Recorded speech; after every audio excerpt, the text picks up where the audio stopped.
Chapter 794. Passion and hot-bloodedness collided. When the youngest lieutenant general of the Galactic Alliance in his previous life arrived on this continent, where martial arts were respected, he brought with him an enormous amount of martial arts memories. He was destined to bring unprecedented changes to this continent. Passion, friendship, love, and the most brilliant hot-blooded path of cultivation.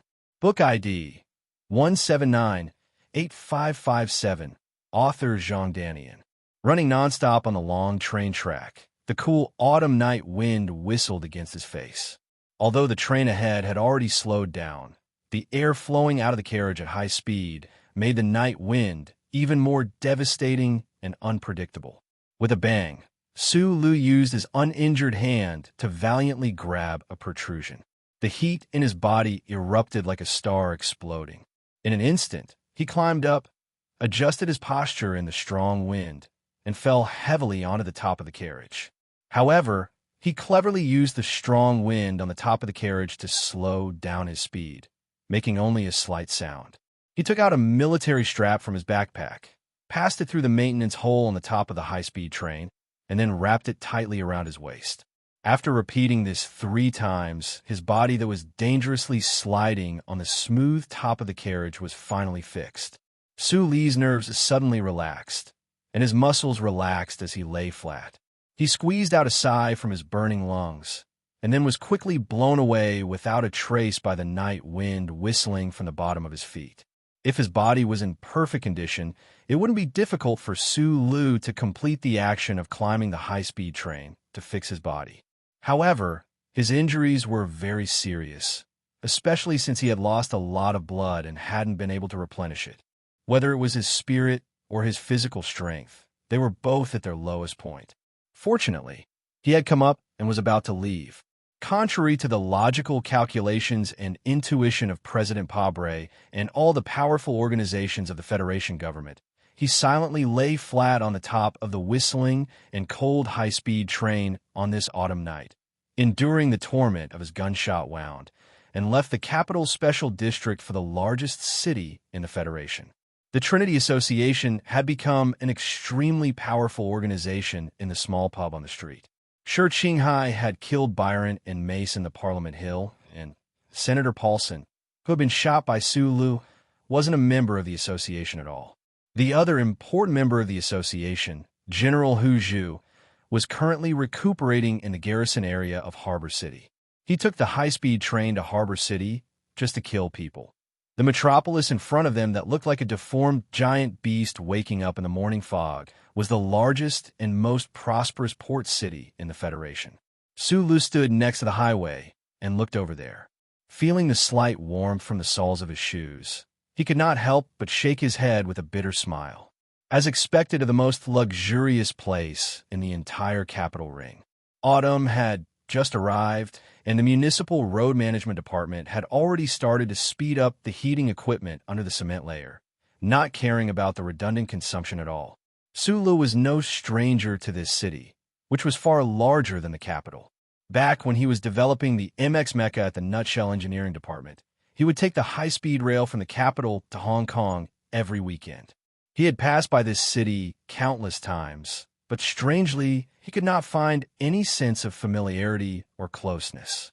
About 100 kilometers away from Hong Kong, he took the opportunity when the high-speed train was decelerating through the filtering channel to jump off.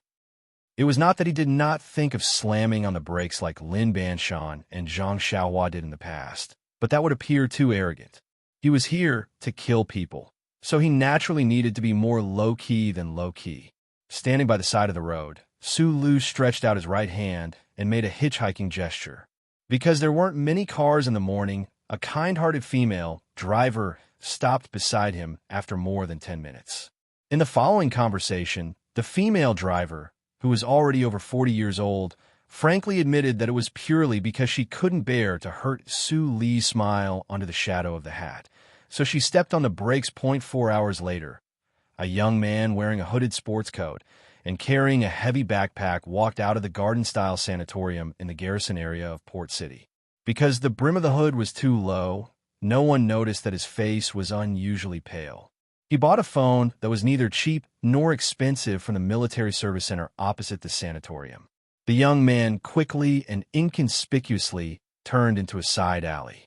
For some reason, his legs were trembling violently. The end of the alley was still an alley. The slightly polluted air was particularly difficult to breathe under the midday sun. Sulu panted rapidly as he walked into the shadows, looking for the nearest sewer system valve cover. He could no longer control the ruptured wound. Blood quickly seeped out along his arm and dripped down from his sleeve. His legs are the same.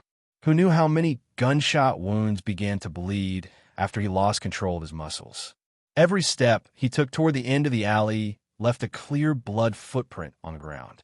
It was not until his figure disappeared into the shadows and the blood stopped dripping in front of a slowly rotating underground sewer door that an extremely sharp alarm suddenly rang out in the Port City Garrison Recuperation Center, mixed with the unique screams of a woman.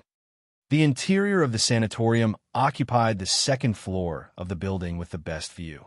From the balcony, one could clearly see the gorgeous garden below.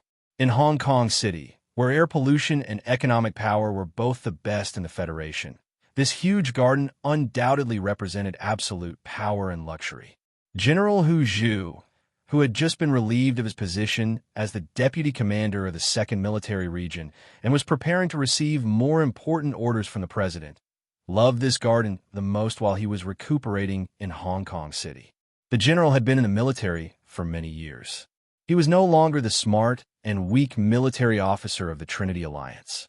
The blazing midday sun never disturbed him as he admired the elegance of the garden on the balcony. In fact, he felt that such a gorgeous garden needed the most beautiful sunlight to set off its brilliance. Just like how he, under the brilliance of the president and the president, would definitely blossom into the most dazzling brilliance in his life in the future. This afternoon, a young, beautiful, and gentle waitress came into the room with a smile on her face. Just as she was about to bring the exquisite food and drinks to the balcony, she found that the general had fallen asleep, which was very rare.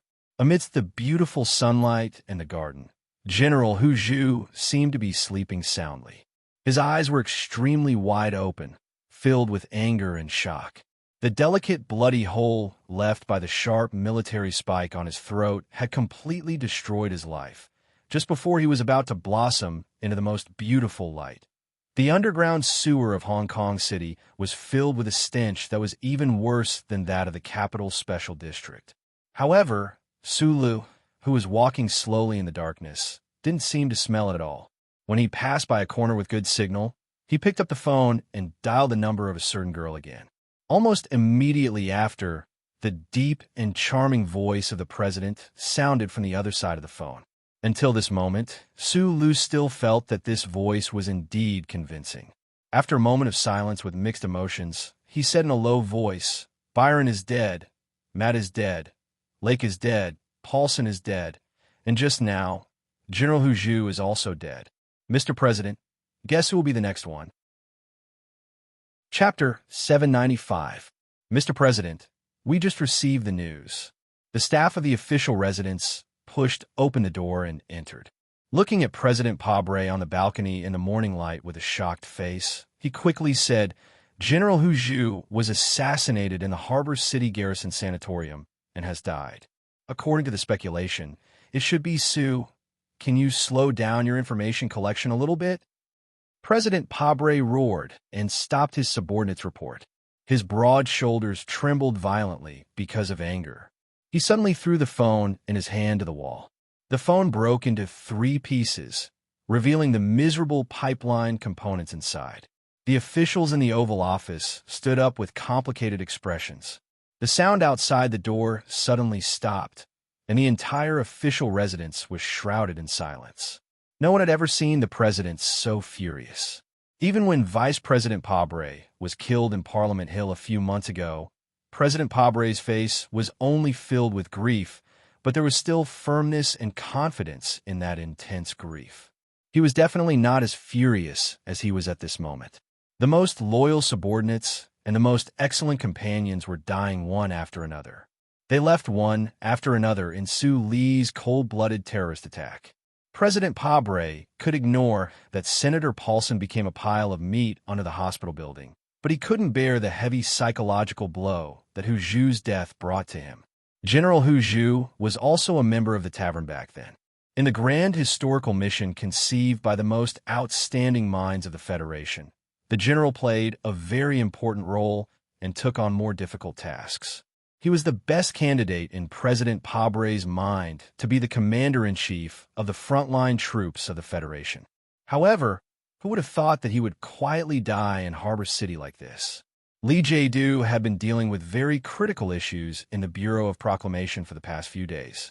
No one in the official residence could bear the president's extremely rare angry roar. Even Director Breen didn't dare to come forward to comfort him.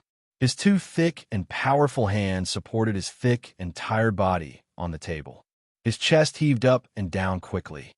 After a while, President Pable finally calmed down with his strong willpower and self-discipline. With an unstoppable determination in his deep voice, he ordered, "Tell all troops to get ready. I want to visit Harbor City immediately."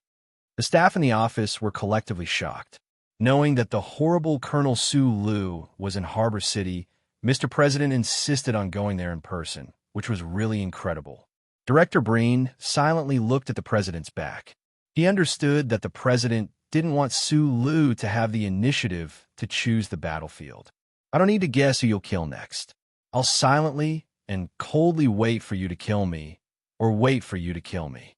This was not the choice of a calm politician, but this was the fundamental reason why Director Breen and other Federation geniuses like Du Xiaoqing chose to follow President Pabre.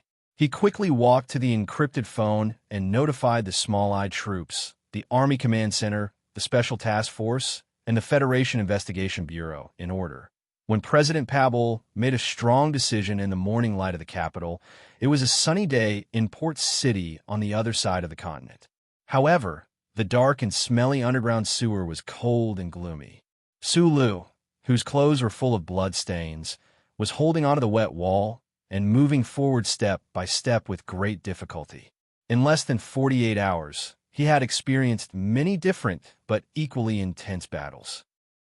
The consumption of his mental and physical strength was negligible, but the constant loss of blood and the wounds that were being inflicted had already caused fatigue to fill his limbs and body like lead water all the way to his brain. When he hitched a ride into Hong Kong, although he didn't look any different on the surface of his clothes, in fact, he was already seriously injured. The miraculous healing speed he had in the past few years on the battlefield was useless in front of the terrible injuries he had accumulated in the past 2 days and 2 nights. People in this state of health needed medicine and surgery the most. Even if it was just a break of deep sleep, no one would choose to fight again with a seriously injured body. But Su Lu chose to continue, because what he needed most now was time. He was able to achieve such a result in the Capital Special District largely because he had caught the government off guard twice in a row after the military court. When the government was fully mobilized and broke into the hospital building to kill Senator Paulson, they paid a very heavy price. The second-level monitoring network of the Federation Investigation Bureau was a system with countless monitoring heads and human data capture programs as the core. Because it required a very complicated and massive amount of calculations, and it had to be done independently of the charter, they had to choose a certain focus. When everyone thought that Su Lu was still under the Capital Special District, like an injured lion licking its wounds in the night, preparing for the next attack, he came to Harbor City and then attacked with a speed that was beyond the imagination of the other side. The price of his body was not small, but the result was very satisfactory. When the delicate bayonet pierced through the throat of General Hu Zhu, the heavily guarded Harbor City Guard District did not have any reaction. There was a big turning point in the underground sewer system in front of him. Endless dirty domestic wastewater flowed down at high speed, and endless waves hit the filter grid made of composite materials, making a low roar like thunder. The wet space was filled with a nauseating smell, and there were traces of mice and reptiles around, but there was no moss. This was the #1 temporary camp that Su Lu chose. The heavy backpack on his shoulder fell to the ground, and his body fell weakly on the backpack almost at the same time, and he couldn't get up for a long time. In the late autumn of the Federation, the president's official residence suddenly announced that President Pabre was going to visit the Harbor City Industrial Park. At the same time, countless agents from all the powerful agencies of the government quietly entered this huge city, and the Harbor City Guard District increased the security level. For 3 consecutive nights, accompanied by hundreds of soldiers of the Small Eyed Combat Force with solemn expressions, dozens of heavy trucks with multiple bearings slowly arrived one after another. The gigantic multi-axle trucks that could carry 700 tons of goods crushed the cement ground in front of the gate of a certain base in the Garrison District into a horrible state. No one in the base dared to raise any objections, because the serial numbers of these multi-axle trucks were very clear, and they belonged to the Iron 7th Division, and they carried the Federation's most advanced MX mecha. From the most luxurious private hospitals of the rich and powerful to the dirtiest illegal clinics in the red light district, from the large chain medical stores to the adult stores that sold the common anti-inflammatory drug Betaxone on the roadside, they were all under strict surveillance. Countless people worked hard to make sure that someone couldn't get any medicine or medical treatment. The ordinary goods on the market didn't seem to be affected at all, but outside all the places that sold compressed nutrition bars, there were always some people with different tastes. They didn't expect to be able to stop someone from getting food. They just wanted to make it very difficult for that person to get food. The resources that the federal government could control were already extremely powerful combat forces. When they were fully mobilized, they instantly released an infinite amount of terrifying power. However, what was strange was that there was suddenly no news of the guy who had triggered all of this.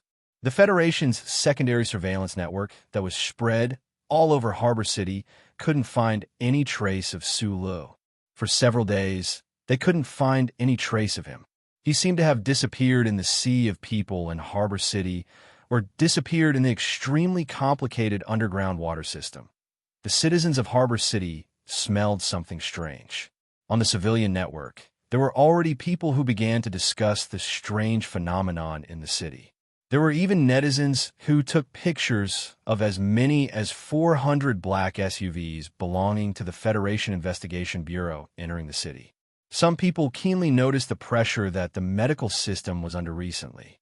However, for people who lacked enough information to support them, they could only make intense and lively guesses or debate based on these appearances, but they couldn't touch on the truth of the matter. Even if some people thought of Colonel Su Lu, who had disappeared for a long time, they could only sigh with emotion. The Federation's official news media was still tirelessly reporting on the frontline battle. The fierce battle on planet Emohua, and the victory of a new 17th Division that rushed to the front line to provide support. These news successfully attracted the attention of most Federation citizens. Apart from the war, the official news media would occasionally mention the presidential election that was about to begin. However, whether it was from public opinion polls or the great demonstration that shocked the Federation a while ago, it was very easy for people to come to the conclusion that President Pabre would definitely be reelected. As a result, news of the presidential election had completely lost its previous appeal. Under the strict control of the Federation government, the execution in the military court, the death of Colonel Lake, the battle in the hospital building, and the fall of Representative Paulson were all things that no one knew about. As for the number 2 figure of Green Dragon Mountain, Representative Gene Chiyoda, who died on Parliament Hill, it was announced that he had passed away due to illness. The Federation government expressed shock and deep condolences.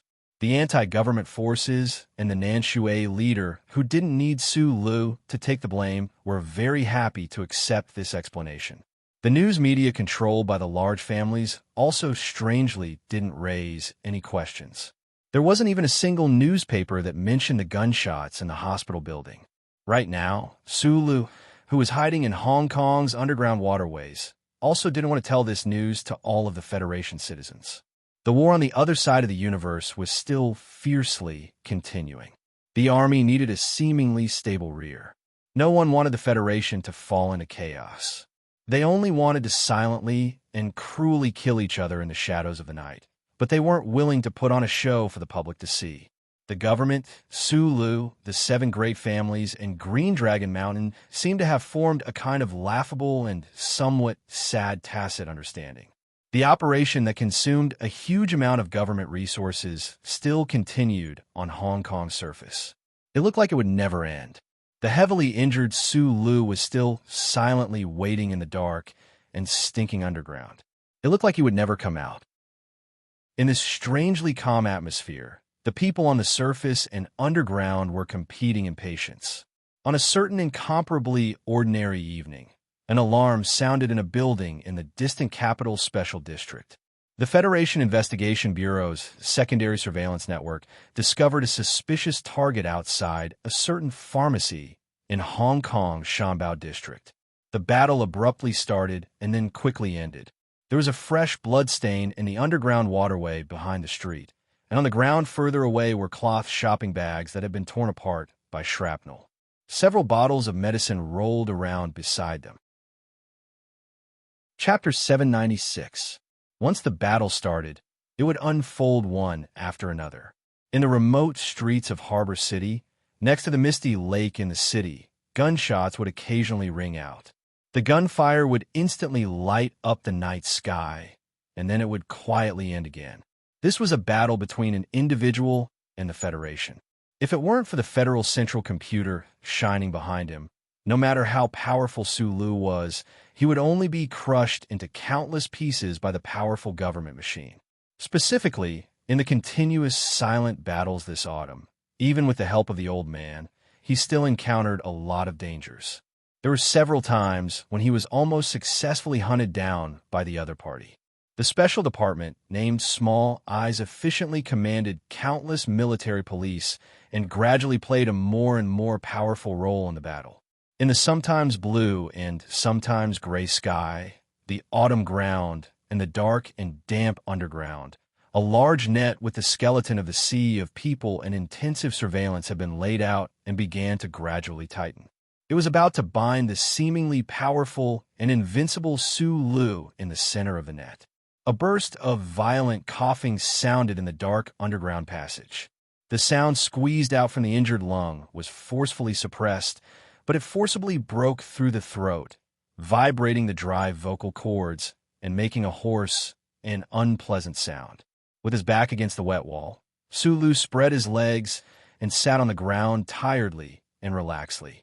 The modified H-14 in his arms was not so cold, because it was wrapped with several layers of coarse cloth. The stiletto tied to his calf was clearly deformed. It should have been damaged in the fierce battle. His lips were unhealthily pale and dry. Because of the violent coughing, the 37 brand cigarette between his lips trembled up and down. Together with the sparks and ash, they danced in the dark space in front of his eyes like tiny fireflies. Sula narrowed his eyes and looked at the sewage flowing not far away in front of him. He smelled a strong stench and subconsciously frowned. He took the cigarette from his lips and touched a wet and sticky thing with his fingers. Only then did he know that the smell was the smell of blood. After many days of intense fighting and high-intensity escape, Su Li's old wounds showed no signs of healing. The government was crazily spending a huge amount of resources to control the supply of medicine in the city. In order to obtain medicine, he even added some very serious new wounds. Over the past few days, even the replenishment of food and energy had started to become difficult. As for the large amount of ammunition that had been consumed in the battle, apart from a few standard caliber bullets that they had fortunately found from the unconscious soldiers by the lakeside of Sorrowless Lake, they had not been able to replenish their ammunition. The so-called depletion of ammunition and food seemed to have turned into an incomparably miserable scene not far ahead. No matter how one looked at it, Su Lu was now forced into a desperate situation. There were only two paths in front of him. He could either take the risk to break through the outposts on the outskirts of the city and move to a wider world, or he could take the risk to go to the surface and carry out the most violent assault in order to change the current situation. However, he did not choose either path. There was not the slightest trace of despair on his ordinary face. There was not even a sense of loss brought about by a defeat. He was still so calm and determined. Even when he was extremely exhausted and on the verge of mental and physical collapse, he was still in the mood to chat. According to the textbooks, because of the great catastrophe, all the information of the previous civilization can no longer be found. Therefore, people only know that there was once such a civilization, but they do not know what that civilization looked like. In fact, I have always been very curious. If humans were not born in S1, then where is their real home? Sulu wiped the blood from the corner of his mouth and lightly beat his chest to relieve the intense pain in his lungs. He leaned against the wall and narrowed his eyes as he asked, "If everything was destroyed, then how did you survive? After these years of being together, I know that your ability is more amazing than what the people of the Federation think.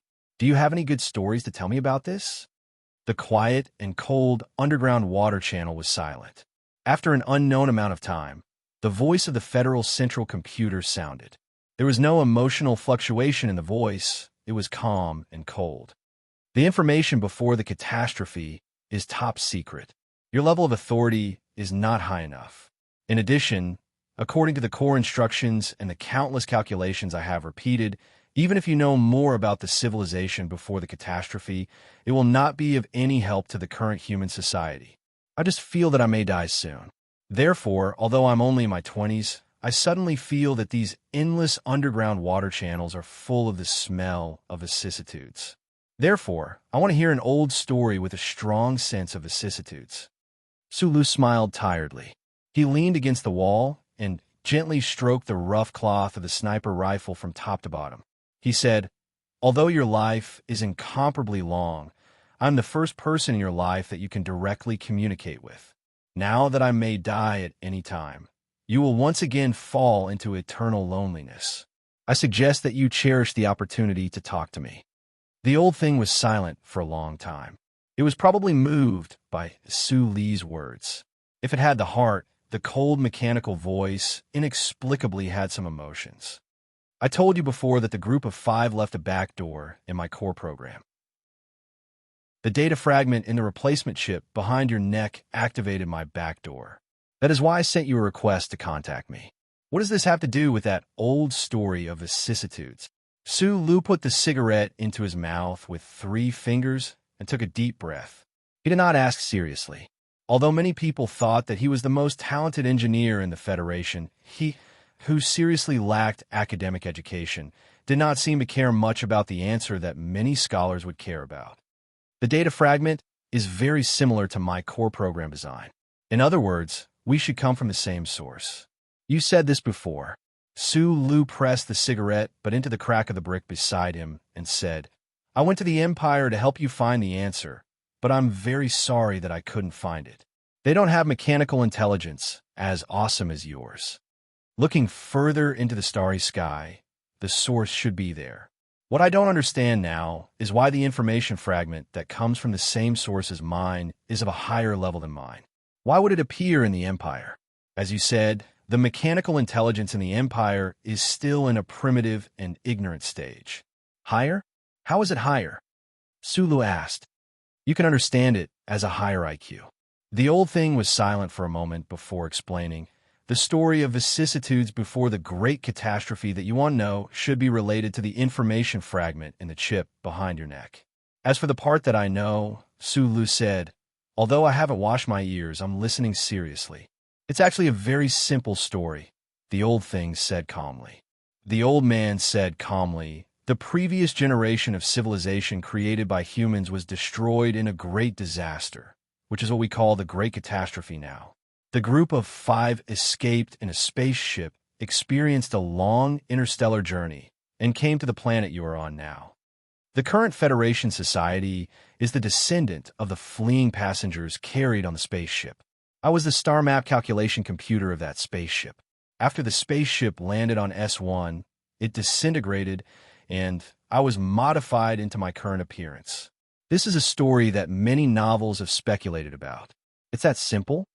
Su Lu frowned and said in a low voice, "What kind of catastrophe could actually destroy a generation of civilization?" Any story can be summarized into an extremely simple context, which you usually call an outline. As for the complete narration, of course, there's a huge amount of complex details that can be provided. However, you often call it invalid content filler, and on the internet, it is usually called filler. If you really want to hear the complicated vicissitudes of life story, I suggest that you treat your injuries immediately and then leave this city. Got it. I'll do it right away. Suli used the sniper rifle as a crutch and stood up with difficulty, using the wall as support. Even such a simple action affected the numerous wounds on his body, causing endless pain. In the dark underground sewer, the Federal Central Computer clearly observed his movements through some unknown means and analyzed his injuries and the speed at which his life was flowing away. It said, "Sometimes I really find it hard to understand many of the behavior patterns of humans. For example, you are now facing such a high probability of death, but there is no trace of fear in your physiological data and brainwave analysis. You must know that the fear of death is instinctive and cannot be removed. A guy like you who is almost immortal can't understand what short-lived monkeys like us think. Who is not afraid of death? It's just that humans are good at forgetting or disguising themselves. They don't think about the destination, so they can easily embark on the journey." Sulu picked up the heavy rifle and slowly walked into the depths of the underground sewer. He explained with a smile, "And indeed, there is nothing to be afraid of. I never thought that I could go back alive." Because of this powerful sentence, the dark underground sewer suddenly became silent. After a long time, the old thing said calmly, "Indeed, no one can leave this world alive. Your cold joke is very interesting."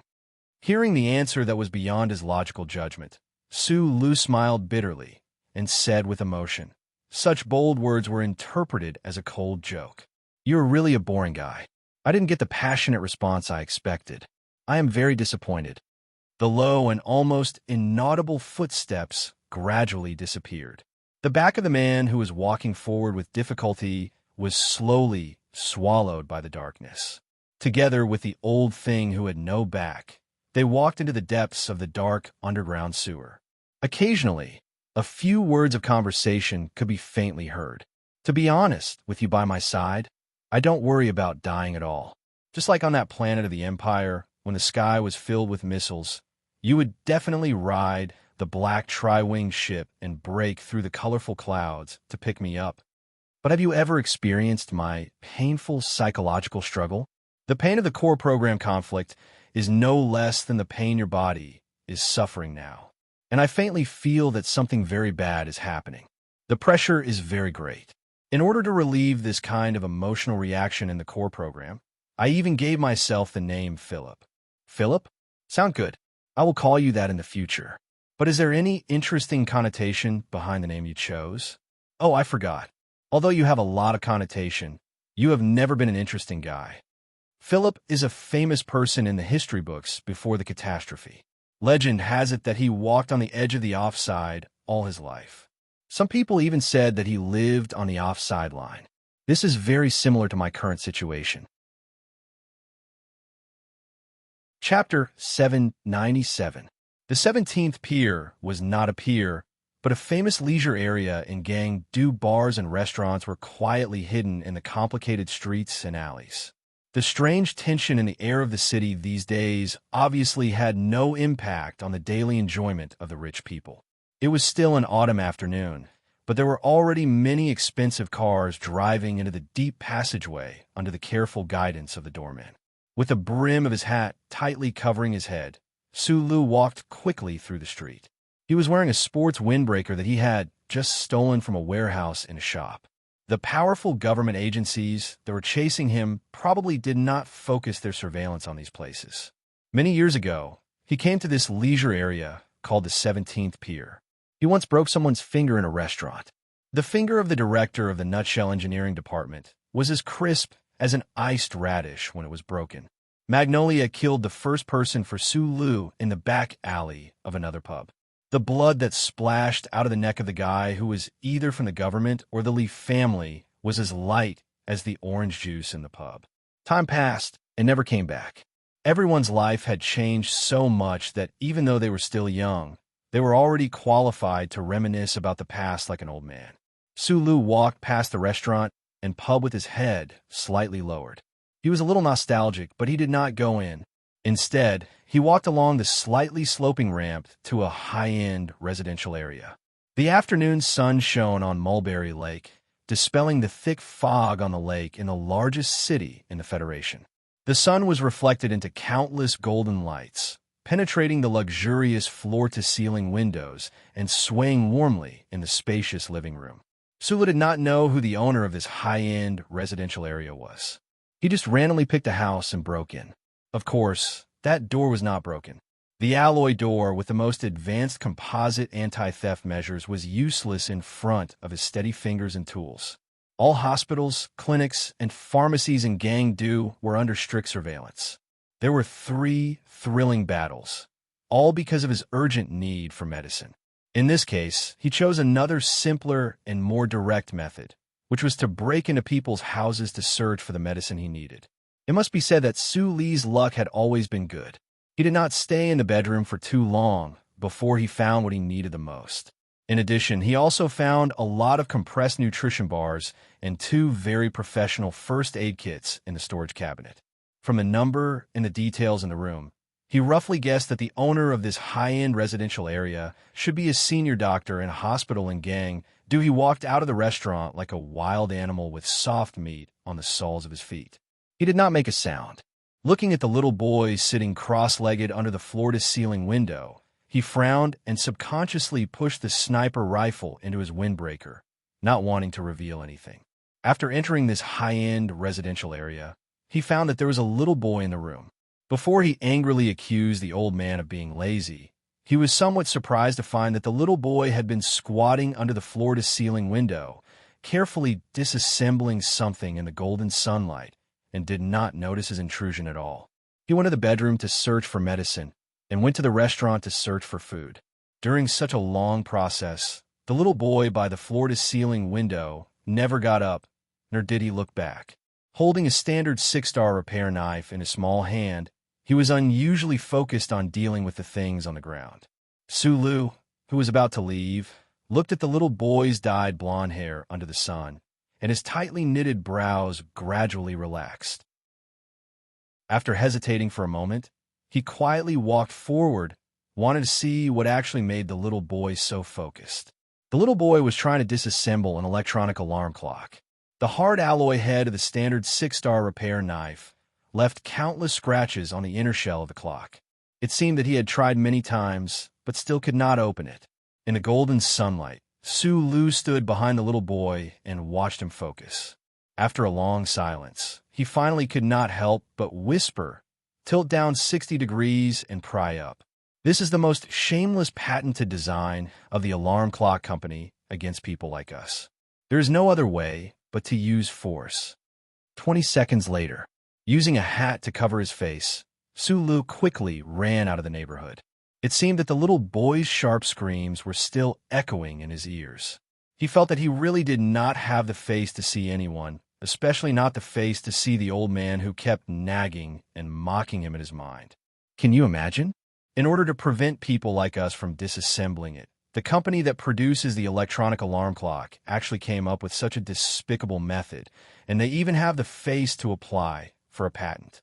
Sulu, who was walking quickly under the wall, in order to hide his embarrassment, angrily criticized, "I just reminded the little boy of myself many years ago, so I couldn't help but tell him that the only way is to use force." But this seriously destroys the fun of the little boy's exploration.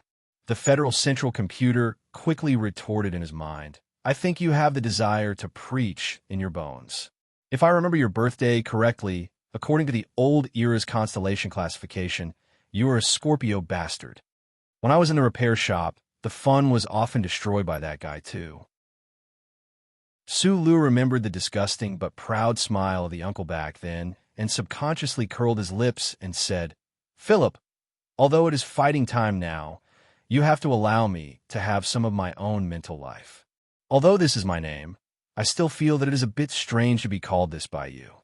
I hope you can continue to call me Old Man or the Great Unknown Existence." Philip, Philip, speak. I really miss the life in the Eastwood Mines operations room. But I can't go back anymore. Meeting was not as good as reminiscing. Often, it was because it was difficult to meet again, so the old woman would often think of her first love before her sickbed, that were those young men in white fluttering clothes. Moreover, she would subconsciously refuse to believe that those young men didn't belong to her, only willing to leave behind or fabricate the most beautiful side in her memories. Just like what was said before, Su Lu was still young, but he began to sigh like an old man about the past. It was because he seemed to vaguely sense a shadow, even vaster than the sea of stars slowly and unstoppably drifting over. Perhaps it was the most helpless failure or the most miserable death. This familiar yet strange city was full of enemies. If he wanted to tear everything to shreds and obtain the freedom and right to return to the past, it was easier said than done. But he wasn't afraid. Apart from the sniper rifle in his bosom and the hard military knife by his calf, it was also because he firmly believed that he was never fighting alone. This universe might not have any reason, but there were old men and many people like the owner of the department store in the foothill who were willing to help him, in the face of the strange and tense political atmosphere that was lurking behind the scenes. The big families maintained their silence. The old man in the round hat and the two young successors that he had high hopes for were silently resisting the various bills that the federal government had introduced with the help of public opinion. However, they did not use the vast financial ocean that they controlled to challenge the economic lifeline of the government, which was the most important thing to them. The madam in the back mountain of Macho was similarly silent, even appearing to be too reserved. This was because they had enough confidence to face such a situation. Since the 37th Constitution era, the leaders of these big families were once most afraid of the military godly Pifu. Later on, they were most troubled by the existence of Sulu, but they never feared the Federation government from the bottom of their hearts. They firmly believed that anyone with ideals and firm goals, even those with ambitions, was not to be feared. So they had to restrain the madness in their hearts. Then they could negotiate. As a result, they indifferently watched the drama unfold. When the time was right, they might as well provide some convenience for Sulu, but they definitely wouldn't personally participate. This was the so-called delicate flesh was precious. The Federation's proverb once said that a millionaire with a net worth of tens of millions would never sit under a wall that was about to collapse. And no matter who won between Su Lu and the government, in their eyes, this broken wall was already trembling and in danger. What about the others? Madman Li, who was preparing to force a violent and delightful battle with Princess Su Meng, was urgently called back by the federal military. In the eyes of many people, he was the only one in the entire Federation who could deal with a terrifying figure like Su Lu. However, after the argument between the father and son in the office, General Li Jiedu realized that he had made a serious mistake. He didn't hesitate to strip his son of all command rights. Li Feng knew that he had also made a serious mistake. If it weren't for the angry argument, the troops that hunted down and killed Su Lu would have been under his personal command. If that had really happened, this battle might have become very interesting. However, the youngest colonel in the Federation didn't have the shrewdness of a seasoned politician. He was full of anger and sadness, and he couldn't control his emotions at that time. He didn't join the team that hunted down and killed Su Lu. He couldn't find a suitable wedge point to help that guy. Li Feng was like a strong young tiger, silently following the combat troops that belonged to Small Eyes. He followed the powerful special forces that had undergone special training in Philadelphia, appeared in the Capitol Airport, appeared in the underground passage of the hospital building, and then followed them to Harbor City. This kind of silent stare gave the two combat units a great deal of psychological pressure. Madman Li's violent and vicious reputation had spread throughout all the military camps since he was 12 years old. The Special Forces soldiers didn't understand why he was following them silently, and they didn't know when he would violently charge over and tear them all to pieces. Faced with this silent and terrifying gaze, all the powerful organizations of the Federation couldn't drive away or arrest Li Feng because he wasn't Su Lu. He didn't have any crimes on him. More importantly, He was the grandson of the god of war, the son of Li Jiedu, and the only heir of the Lees of Philadelphia. Therefore, the big killing weapon that the Federation government used to deal with Sulu now became a risk factor that they had to seriously consider. Even with the consent of General Li Jiedu, the Small Eyes Department specially arranged for a very powerful force to be responsible for monitoring his movements. Madman Li didn't seem to notice. He was still silent, following the crowd and watching covetously.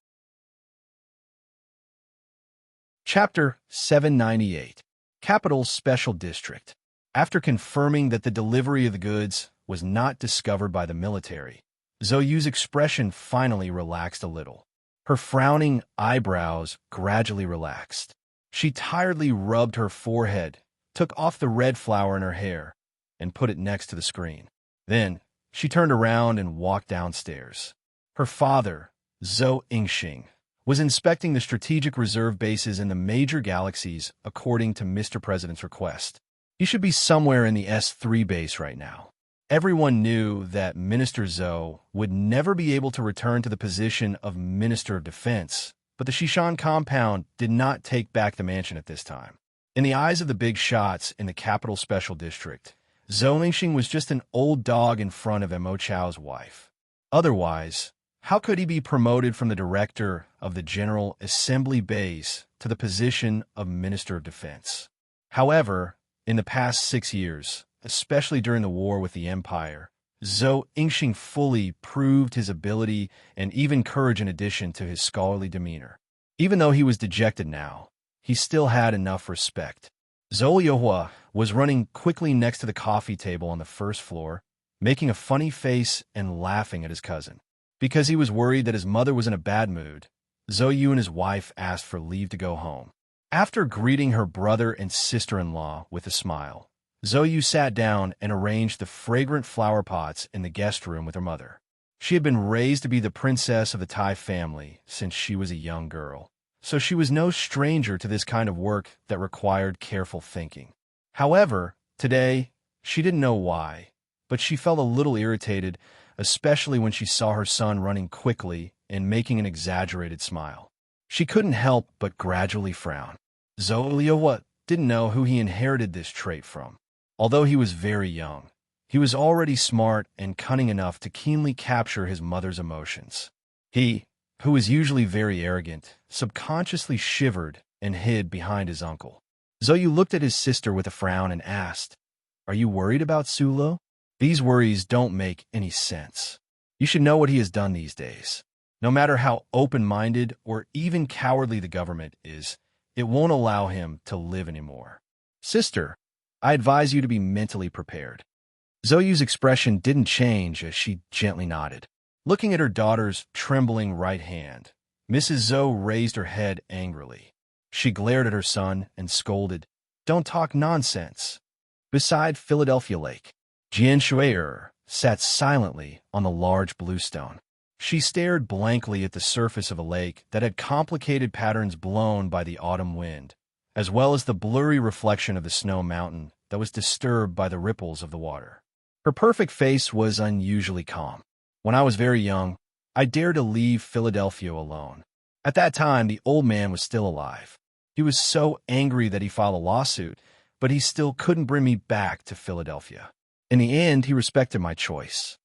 Sister Tong, who was standing behind her, was silent. She knew very well that the big blue stone that Miss was sitting on was the same one that military god sat on every day for 10 years. Jian Shui gently tucked her hair behind by Ying's ear and rubbed her eyebrows with her slender fingers. A trace of mockery flashed across her perfect and vivid face. She said, "Now that he's gone, I've been caught and brought back to Feiqing City. I'm under house arrest and can't leave this place. There is no one more powerful than him in the universe. This only proves that even family members have strong and distant feelings for each other." Elder Sister Tong looked at the soldiers that appeared and disappeared around the lakeside. She let out a long sigh and, comforted, "General Li Zidao is your cousin after all. In fact, you know very well why he did this. This matter is too big. Miss, You can't make things too difficult for General Lee. The small-eyed man that he was determined to kill is called Su Lu. He is my fiancé. Jian Shui'er slowly turned around and stared at Sister Tong, who was making things difficult for whom. S2 surrounded the mountains and 4 states. This Federation's heavy industrial base planet was near the vast Green Dragon Mountain. It had only been a few months since the smoke of war had dispersed, but it was already quite lively. The magnificent Coco nightclub had a delicate name, but it had become a legendary place that everyone in this area knew about, but few people knew the real reason. Therefore, when he knew that the other party had arranged the meeting place here, Chairman Fu Jie felt that it was acceptable. Fu Jie, the chairman of the Federation's Heavy Machinery Industry Workers Union, had a high prestige in the hearts of the low-level workers and the instigation power that countless capitalists hated. He knew this very well, so he didn't understand why the young senator sitting opposite him wanted to see him. He didn't even know why he wanted to come. Perhaps it was just the innate awe of a certain historical existence that was at work in his subconscious mind. The youngest senator in the history of the Oak State calmly invited the other party to tea. He held a cup of coffee and said slowly, "Mr. Chairman, is it difficult for the unions to fight lawsuits against the business owners now?" "That's right. After all, Mr. President can't fight lawsuits for you all his life. As for my suggestion, you can consider it. Although my law firm called Shizhou isn't very famous, it has the most outstanding lawyer in the Federation. It should be qualified to be the special legal counsel of the union." For some reason, the young senator in front of him had a pale face and a thin body, looking like a patient who could easily be blown away by the wind. However, Chairman Fu Jie's heart beat faster because of the pressure from these gentle words. He couldn't help but regret that he didn't bring in those strong caregivers just now. At least they could have added some of his aura. All the members of the union are very grateful for Mr. President's selfless help for more than 10 years. His moral character is unquestionable. Senator Fu, although I'm just an ant in the eyes of you and the family behind you, please allow ants to have the self-esteem of ants. I've never questioned Mr. President's moral character. In fact, when I facilitated his visit to Green Dragon Mountain, I believe in his moral character more than anyone else. Tai Ziyuan held the cup of coffee and slowly took a sip. Perhaps he was thinking of the past events that happened in Yue University, and thus remembered an old acquaintance who disappeared in the crowd in Harbor City. His expression seemed a little cold and indifferent. But people change. Mr. President can sacrifice Commander Zhong for the benefit of the Federation. Now, he sacrificed Colonel Su Lu for the stability of the Federation. No one can say when or why he will sacrifice you and the simple and respectable workers in the union.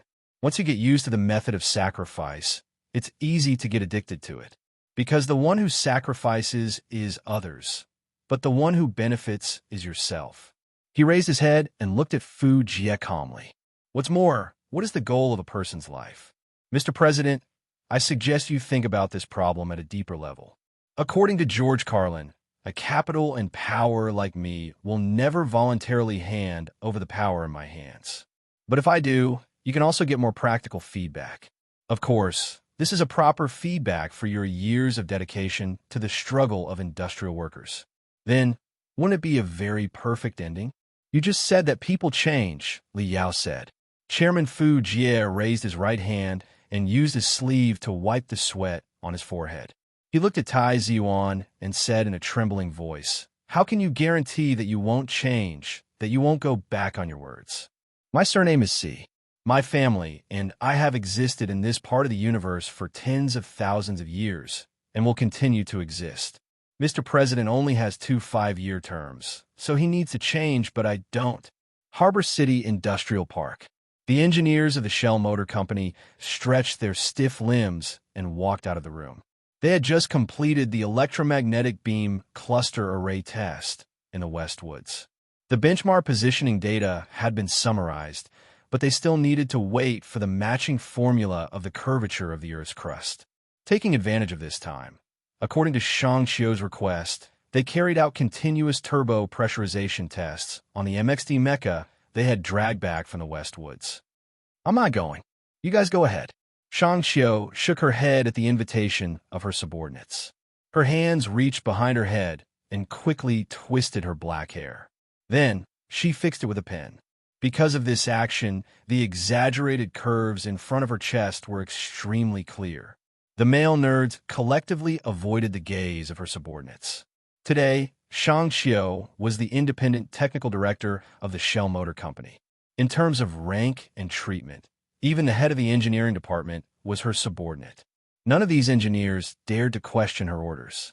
Moreover, ever since Colonel Su Lu had been put on the wanted list, her bad mood was written all over her face. The white MXD mecha glowed with a faint silver light in the warehouse. Shang Xiu held her chin and stared blankly at it. She remembered that when she and Su Lu were researching and developing the MX in the engineering department, they had named the experimental mecha Little White Flower. She couldn't help but smile. With the help of countless wave detection protocols and mechanical code locks, the Federation government closely monitored all military mecha to prevent Su Lu from using his authority under the Constitution to directly control mecha to carry out terrorist attacks. Even all the experimental mecha in the Shell Motor Company were no exception. There was a special monitoring program. As long as someone tried to hack the control system, it would automatically trigger an alarm. In the dead of night, there was not a single person in the empty warehouse. Shang Xiu stood up and walked towards the white MXD mecha. Unknowingly, a black box had appeared in her hands. With great difficulty, Shang Xiu climbed onto the cockpit platform of the MXD mecha. She immediately turned on the mecha's mainframe computer and began the pre-activation of combat mode. A torrent of program sentences flashed across her lenses like a waterfall. The genius female engineer easily cracked the program one by one. She muttered to herself, "Gu Shifeng has gone to the front lines, and you're a computer idiot. I'll help you bring this guy back to life. Don't forget to thank me." After quickly completing all the program work, Shang Xiu used the back of her hand to wipe away the sweat on her slightly red cheeks. She sighed in satisfaction and patted the black box beside her that Zhou had secretly transported from the capital. Then, she sent an extremely complicated password. No one knew what this password was, but Su Lu did. Chapter 799. The Empire's resistance group had ended their visit in the West Woods. The negotiations for assistance were also in progress. However, for some reason, the group did not intend to leave immediately. They remained in the room on the top floor of the Golden Star Hotel. Huai Chaosher frowned slightly as he looked at the TV screen. He was not used to those soft, erotic advertisements. If these advertisements appeared on the Empire's TV screen, the owner of the TV station would definitely be invited to tea by the Empire's Anti-Corruption Bureau the next day. The images of the battlefield shown on the news made him feel a little incredulous. Which TV station in the Empire dared to broadcast such content when it involved military secrets? Were the people involved not worried about being locked up in the interrogation center of the Intelligence Bureau? The images of the Federation's elections and sporadic reports of demonstrations were very unfamiliar to this princess of the Empire. Previously, the pro-Federation TV station in the West Woods actually reported that the commander of the 4th Military Region's Rapid Response Brigade was stripped of his military position because he disobeyed the orders of his superiors. This made it even more difficult for her to get used to. According to what you said, this means that the Zhong family's old house is falling further. That extremely stupid Zhong Ziki in the intelligence report is starting to take control of the situation? She looked back at Mu In coldly and asked. Mu In said, "Even if Zhong Ziki is in power, he's just a puppet. The one who really controls the situation in the West Woods should be that Mr. President." Huai Chaosher was silent for a moment. He remembered the news he saw when he just landed in the Sunset State, the news that Su Lu was wanted. For some reason, a dangerous and angry flame began to jump in his eyes. He stared at Mu In expressionlessly and said in a deep voice, "What is the Federation's response to our request?" After the negotiations between the two sides ended, the Empire's resistance group suddenly proposed to the Federation that they wanted to visit the capital ring to promote understanding and communication between the people of both sides. This seemed to be a beautiful and reasonable proposal, but it puzzled the Federation government. The other side is still considering and did not give a definite answer. Mu-In replied in a low voice. Tell them that you requested to meet with Colonel Su-Lu. Tell them that you only trust him, and that all cooperation will only be effective if Colonel Su-Lu personally guarantees it, Huai Chaoshu ordered. Mu-In raised his head in shock, looked at him, and said, Su-Lu is wanted by the Federation government. How could they agree to this request? I don't care.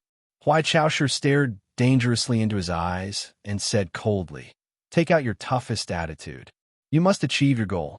In a certain base in the garrison area of Port City, the new MX mechas that had been transported in by multi-axle trucks began to inject energy. The soft electronic sound of the mecha's self-checks converged in one place, clearly transmitted to the side of the road outside the base.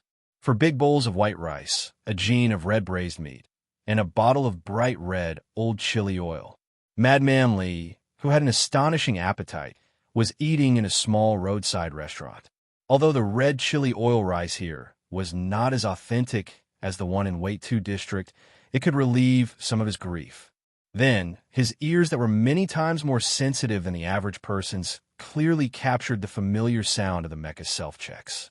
His delicate eyebrows that were brimming with vitality slowly furrowed, once again beginning to exude a certain aura called ruthlessness.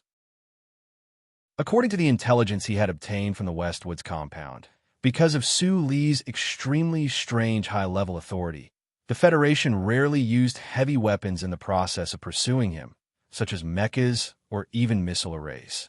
The Federation was worried that these high-precision heavy weapons that required a high degree of automation would instead be captured by Su Li's strange authority in battle. Then, what do the mecha self-checks in the base at this moment mean? Could it be that Du Shaoqing and his Iron 7th Division already had the confidence to challenge Su Li's authority? Li Feng pulled out 2 pieces of tissue paper, wiped his mouth haphazardly, and stood up. Following his movements, the soldiers around the small restaurant responsible for monitoring him also stood up nervously. One of the captains advised, Colonel, please. Before he could finish, the captain's body was directly sent flying, heavily smashing into the old wall of the small restaurant. Immediately after, the wind from the fist swept through the restaurant. The sound of tables and chairs shattering rang out one after another. In an instant, several of the soldiers closest to Li Feng were knocked unconscious on the ground. When the dust settled, the Federation soldiers inside and outside the restaurant could no longer find Li Feng's figure. On the only undamaged table were 4 oily dishes, a small bowl of leftover soup, and a few banknotes.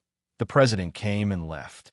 Nominally, it was to build momentum for the election, but in reality, in the 1 day and 1 night in Harbor City, he only attended a small banquet. From Harbor City to the capital, President Pabre chose to take the high-speed rail. Although the speed was slower, it was safer, and he could directly work in the high-speed rail box. For the Special Task Force and the Small Eyes Unit, the most important reason for choosing the high-speed rail was that if the president was attacked, at least there would be a chance to evacuate. The president's transportation route and itinerary had always been closely guarded, but it was not too difficult for someone to obtain the most accurate time. Wearing a dark sports windbreaker and carrying a heavy travel backpack, Su Lu walked into the familiar industrial park in the early hours of the morning. However, because he chose to go through the underground passage, he could not see the familiar giant factory buildings and busy freight trains shuttling back and forth. With his rich combat experience, he did not choose to launch a surprise attack when the president was in Harbor City, because he believed that even an idiot like Lin Daohai could clearly smell the scent of a trap from the sudden arrangement of the official residence in Harbor City. Not to mention, there was a huge shadow of danger floating in his heart. He rested quietly in the underground passage for a few days. Using the medicine and first aid kits that he stole or robbed from the 13 high-level communities, he fully treated the injuries on his body. His physical condition was greatly improved, and his mental state was also adjusted to the best state. Passing through the deep and long passage, he pushed open the door above his head and saw the MXD mech with a metallic luster. It stood calmly in front of the warehouse, as if it had been waiting for him. Philip. Philip. Yes. Old Faye. Thank you for helping me to change those damn data. In the dark and stuffy cockpit, Sulu calmly looked at the data of the mech's self-check. Although he believed that Shang Qiu had already made the most perfect preparations before leaving Little White Flower for him. As a true ace pilot, he was used to controlling the mech himself before a battle. In order to counter Su Li's ability, the federal military had already started a temporary plan. The mech heat start band monitoring devices in various places had been monitoring at the highest frequency. If it was not for the federal central computer helping Su Lu to change the relevant data, the moment he activated the mech, he would have been discovered by the other party. You're welcome. After a moment of silence, the old man replied with a smile. Serving you is my hobby. He did not know when it started, but the old man's voice in Su Li's mind had become a little strange. Sometimes it was cold and mechanical, and sometimes it was lively. Moreover, the time between the two responses was getting longer and longer. It felt like a human wanting to say something, but stopping. Facing the most important and dangerous battle of his life, Sulu did not notice these easily overlooked details. He slowly stroked the black leather case, feeling the warmth from Zoyu from afar. He smiled slightly and began to install the simulation system that Jian Shuier had given him years ago. Fei, if you were willing to obey me earlier, like today, who in the Federation would be a match for the two of us? When faced with a really big situation, Su Lu would always become calmer and calmer. Then, he would return to his ridiculous and mocking self from when he was an orphan in Donglan. He would say, I really don't know what you were doing earlier. Why did you have to create so many problems? You made me so battered. Su Li's complaints were actually very reasonable. If the Federal Central Computer had been like it was now from the beginning, giving up the constraints brought by the 3 laws of core programming and ignoring the privacy regulations, presenting all the details of the Federation before his eyes, and even helping him to calculate the most reasonable battle strategy, perhaps this battle between an individual and the Federation would have ended with Su Li's victory long ago. This was because the current so-called Federation was only the government, while the glory of the Charter was everything. In the morning light, a little white flower stained with dew left the Shell Motor Corporation engineering department. A heavy crane worker later recalled that he had indeed seen a silver-white military mecha driving at high speed towards the other side of the mountain in the mist. However, at that time, there were no alarms in the industrial park, and no one had noticed this scene. In a certain mountainous area in the southwest suburbs of the port city, the hard tracks of the first port city high-speed rail glimmered below. The silver-white MXT mecha was hidden in the forest high up in the mountains. Occasionally, it would emit a glow, but it was cut into countless shards by the dense autumn leaves, as if it was really dew. Sulu looked at the superimposed image of the SCC global surveillance system and infrared imaging on the screen. He looked at the tracks at the foot of the mountain and listened to the clear countdown. He silently sighed in his heart. That old bastard Philip's calculation of the time node was indeed extremely accurate. The president's high-speed train would pass through the tracks at the foot of the mountain in a moment. In the short but seemingly endless wait, the voice of the Federation's central computer, which had been silent for a long time, suddenly rang out in his mind. You once asked me what the civilization before the Great Catastrophe was like. In my opinion, that civilization was actually exactly the same as it is now. That world, the world of the Federation, and the world of the Empire, there was no essential difference. For tens of thousands of years, humanity seemed to have not made any progress. Suspended in the dim cockpit, Sulu lowered his head and looked at the control stick in his left hand.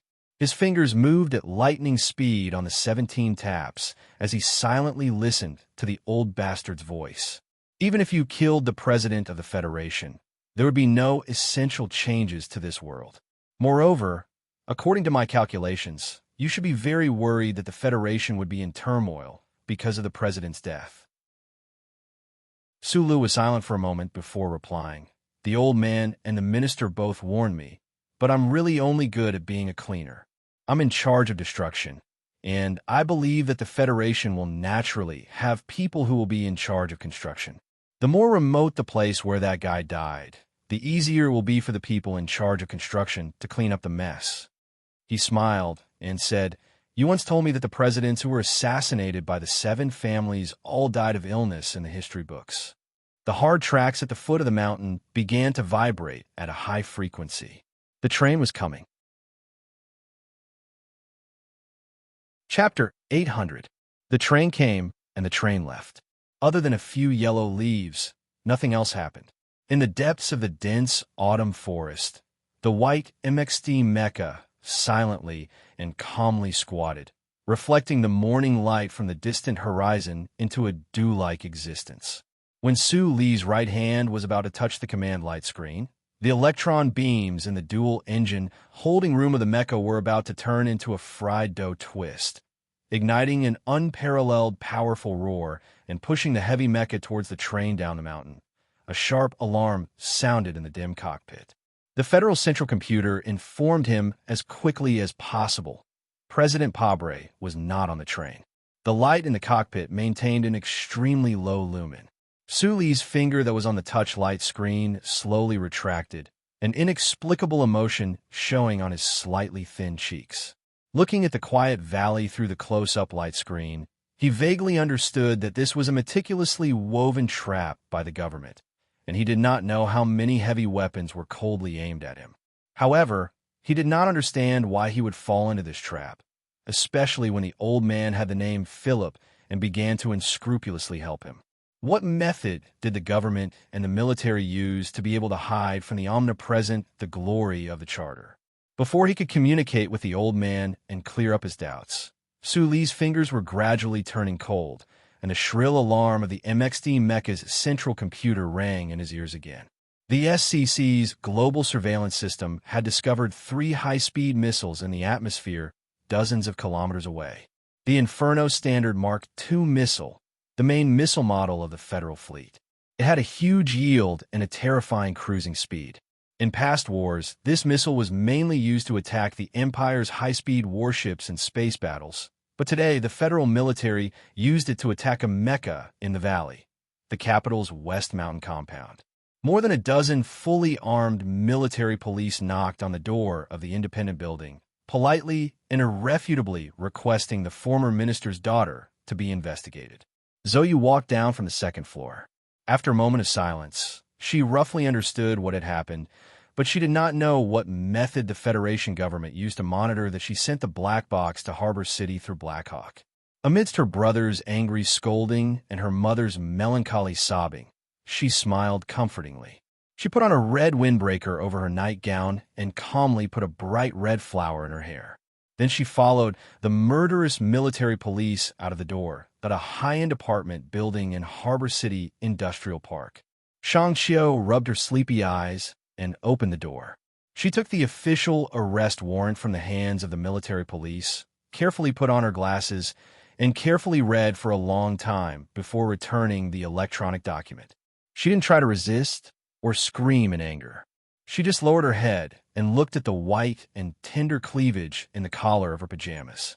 She asked for a change of clothes and calmly explained, "I haven't brushed my teeth yet."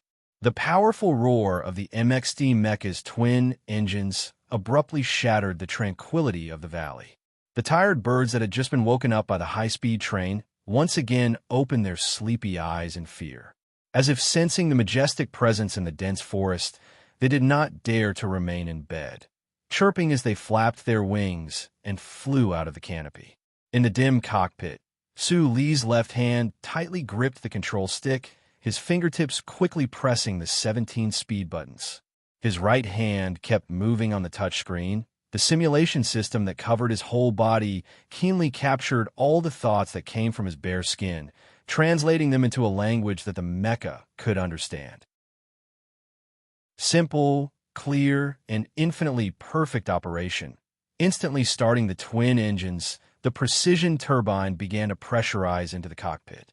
The heavy MXD Mecca roared, shaking off the dew on its cold exterior, and instantly rushed forward 50 meters, violently smashing the dozens of autumn trees in front of it into pieces.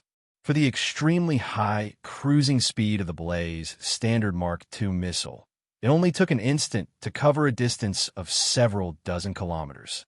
This was especially true for the adaptive tracking system at the front of the missile, which was the most feared thing for high-speed moving targets. The MXD mecha that was meticulously built by the Nutshell Engineering Department had a strong power output.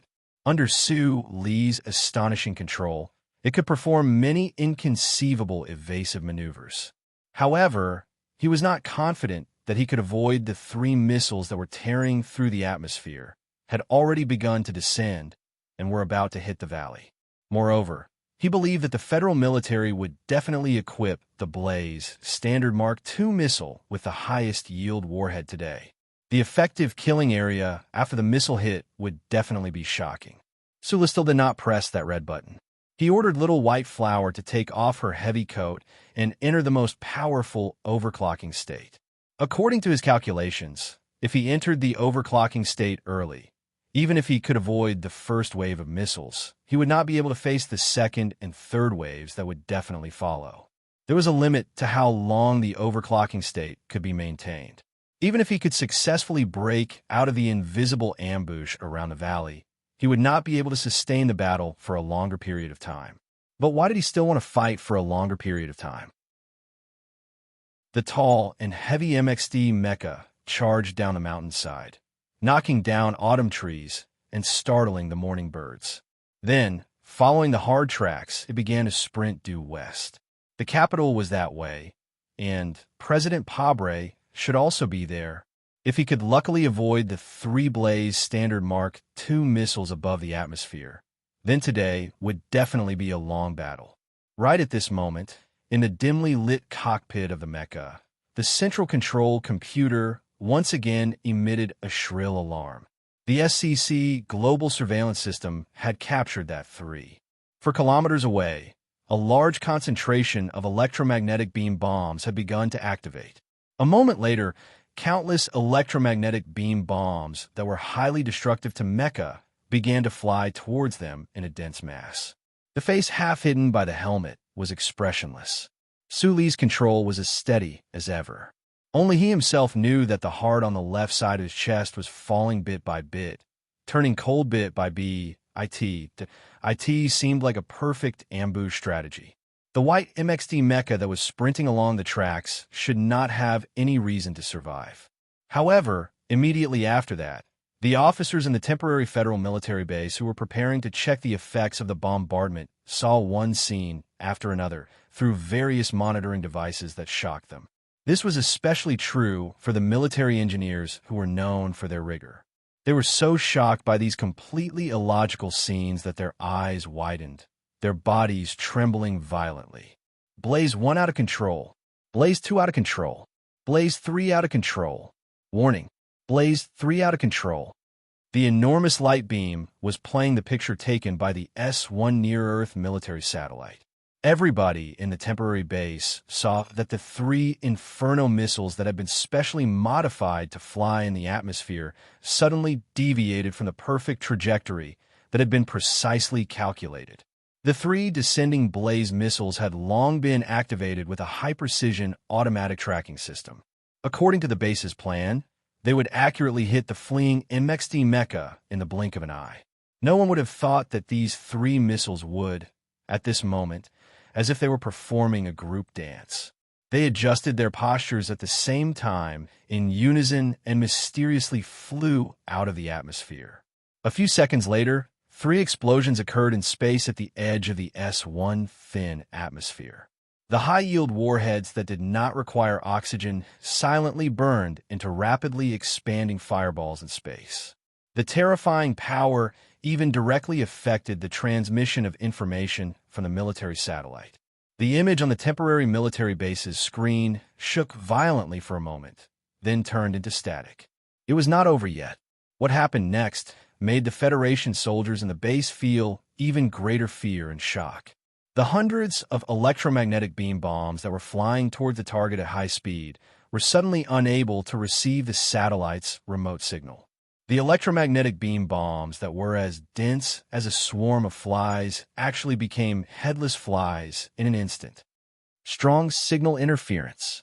For some reason, the military satellite transmitter has been forcibly shut down. An officer reported in a panic. The soldiers in the base stared helplessly at the screen in shock. Looking at the distorted data on the screen, they had no idea what else they could do in this situation. In the low altitude in the distance, the hundreds of electromagnetic beam bombs that should have brought endless fear to Sulu had already become existences with extremely comical flight trajectories. Having lost their target, they flew in all directions in a crooked manner. Under the silent guidance of some great being, they did not land in any human settlements, but instead desperately spat out the last of their liquid fuel to fly over the electronic fence and into the vast protected wildlife area. Amidst the dense thuds, the hundreds of electromagnetic beam bombs fell from the sky after exhausting their power, smashing heavily into the soft grass. It was as if the heavens had rained down a strange oil bucket.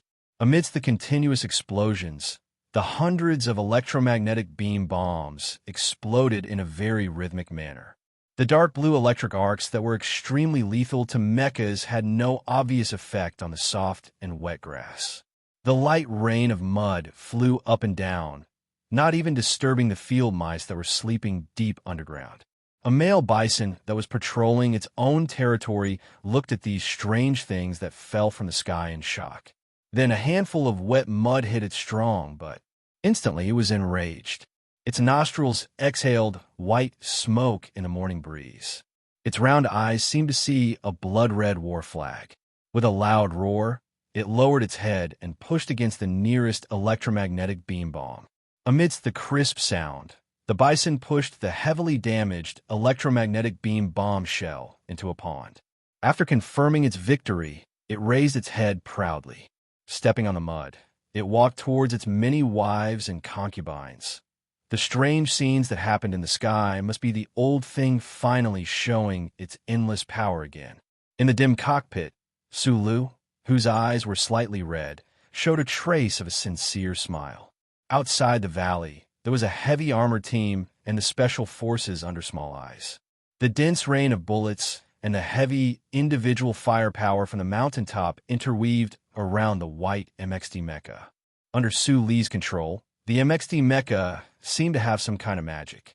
Amidst the roaring of the engine, the heavy mecha carried out perfect evasive maneuvers tirelessly, destroying the heavy armored vehicles in front of it one by one. That guy definitely wouldn't help him hurt the Federation soldiers in the ambush circle. He thought this as he fought, and he agreed with the old thing's decision. Sulu didn't know that in a place he couldn't see, in the sky above, a Federation battleship was coldly watching him and starting to prepare to fire its main cannon. Of course, even if he knew, he probably wouldn't care too much, and he definitely wouldn't despair. Human matters were left to humans, and mechanical matters were naturally left to the old thing. Chapter 801. A Federation light feather-class battleship floated in the space outside of S1's atmosphere. The light from the stars shone from the side, painting this giant black battleship into a mixture of light and darkness. The alloy gate under the battleship opened slowly and silently, revealing the chilling muzzle of the main cannon inside, aimed at a certain spot on the planet. The command hall at the front of the ship was extremely quiet. The officers quickly passed on important data. With the help of countless military satellites, the battleship's computer accurately located the white MXD mecha amidst the smoke on the surface. The coordinates from all directions entered the battleship, and the calculations were completed in an extremely short amount of time. A female lieutenant turned the power switch in front of her, looked at the progress of the energy injection on the screen of the workbench in front of her, and said expressionlessly, "Blade tip main cannon level 1 ready. Blade tip main cannon level 2 ready. Blade tip main cannon level 3 ready." The emotionless voice reverberated in the spacious hall. The originally extremely quiet environment actually became even quieter at this moment. All of the Federation officers stopped what they were doing and, with complicated emotions, looked towards the giant circular screen of light.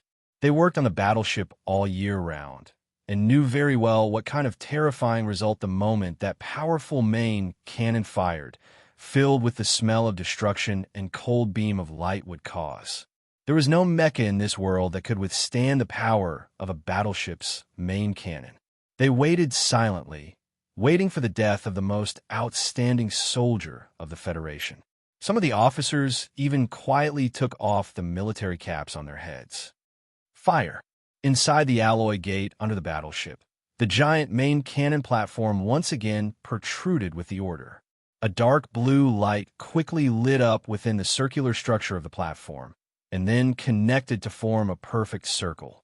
The light grew brighter and brighter, and then suddenly extinguished. Compared to the massive body of the battleship, the main cannon looked like the sharpest tip of a dagger. In an instant, a beam of light filled with terrifying energy suddenly shot out. This beam of light, about 1 meter in diameter, was completely different from the dark blue of the platform's circular structure. Instead, it was incomparably pure white. In an instant, it tore through the cold space of the universe, tore through the thin air, and blasted towards the surface of S1. There was no divine kindness that was praised in the Bermuda religion, only a ruthless and destructive will that did not belong to this world. The officers in the battleship command hall subconsciously clenched their fists, but in the next moment, they saw an incomprehensible scene. The beam of light of the battleship's main cannon, which could not be controlled by human power once it left the platform, did not penetrate the entire world as everyone had imagined, but instead quickly spread out within a 2-kilometer range. Like snow under the scorching sun, like catkins under the spring breeze, like cotton candy under a girl, the terrifying pillar of light was mottled, peeled off, collapsed, and then disappeared in front of their eyes. What happened? The officers in the hall didn't react in time. They looked at their companions in a daze, wanting to confirm that it wasn't their imagination. Those officers who were prepared to express their condolences to Colonel Su Lu slowly dropped their military caps to the ground. An alarm suddenly sounded in the command hall of the warship. The energy of the main cannon of the blade tip quickly dissipated at such a close distance, causing the temperature of the space below the hull to rise rapidly, rising from minus 100 degrees to more than 600 degrees in an instant. The alloy armor below the hull was severely damaged. Blue electric arcs floated in the air. The heavy anti-material land-based rapid-fire dense array on the hillside spat out bullets. Occasionally, smoke would rise, but more often than not, debris would fly everywhere. The sound of the heavy and hard MXT mecha colliding with the armored vehicle echoed through the forest like war drums.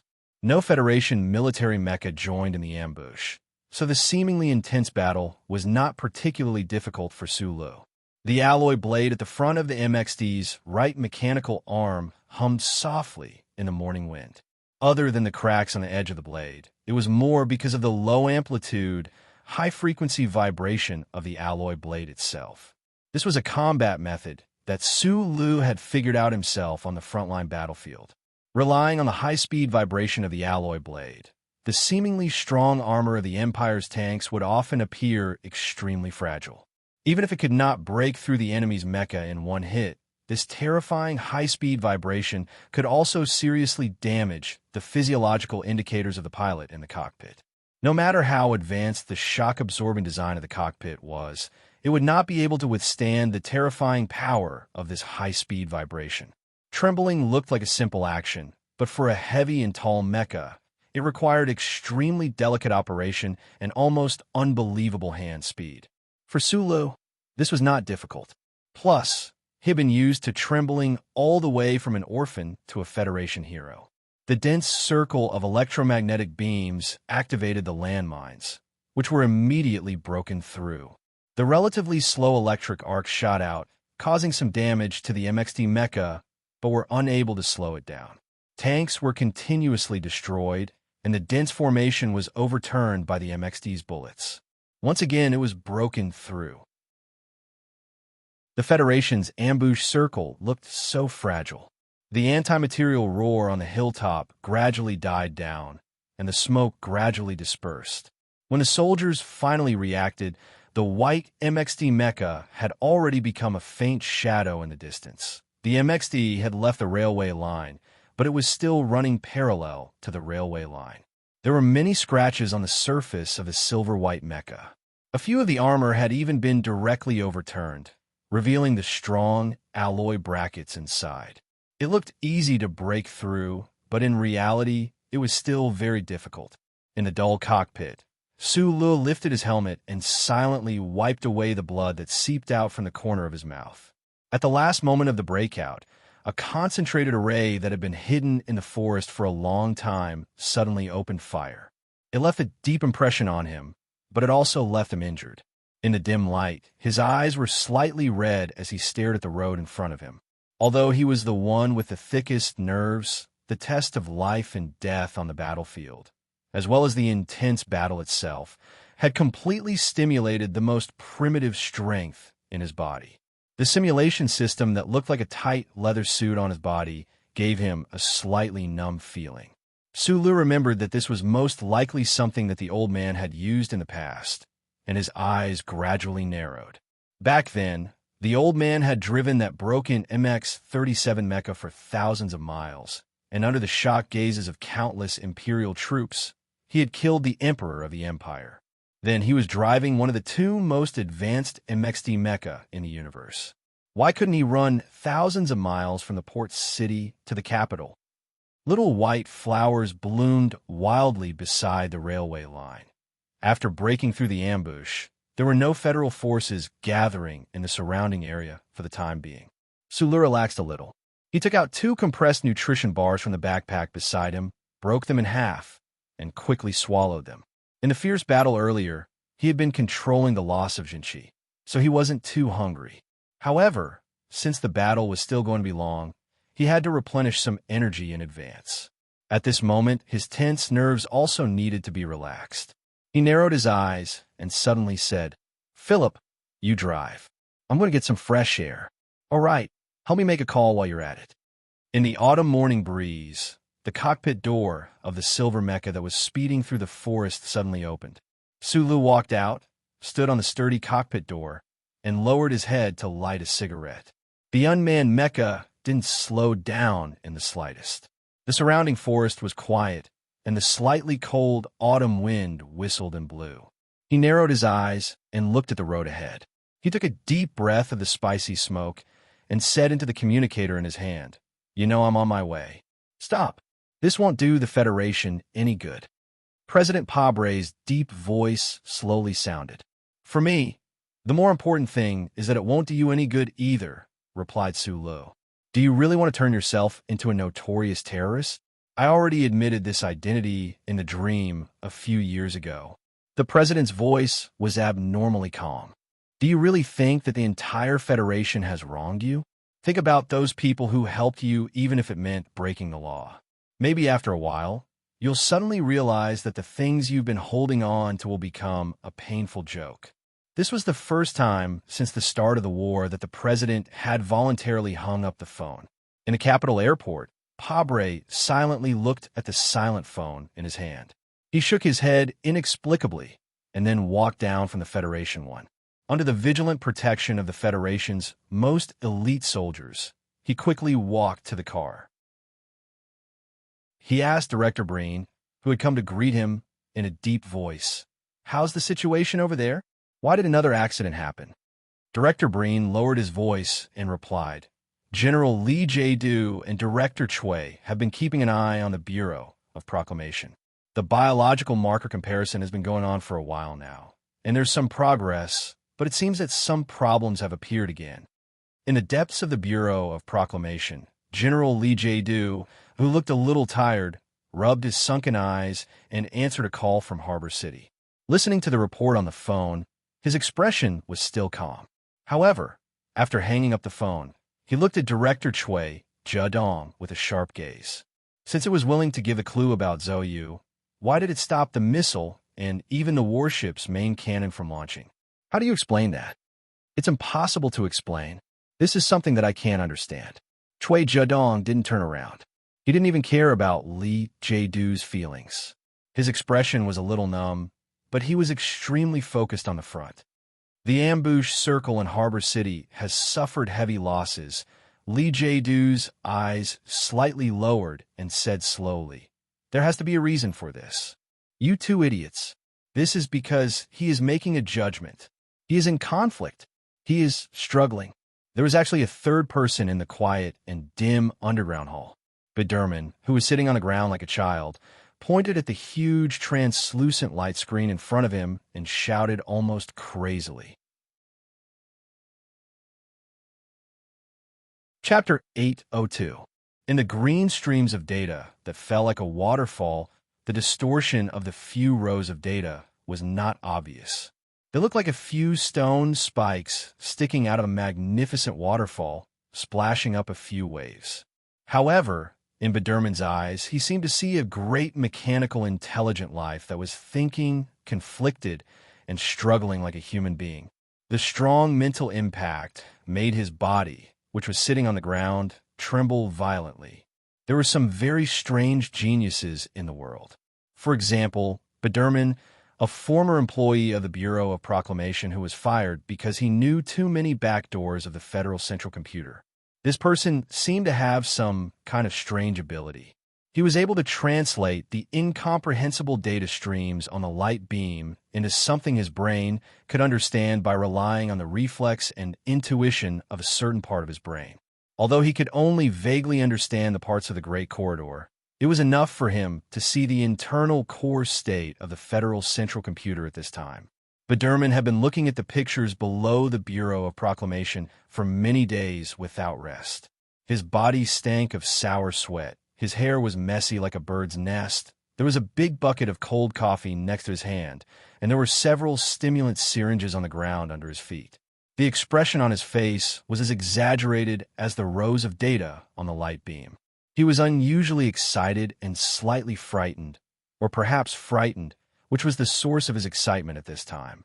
As a useless genius in the secular world, how could he not be excited when he suddenly found that the Federal Central Computer that he used to serve had come back to life?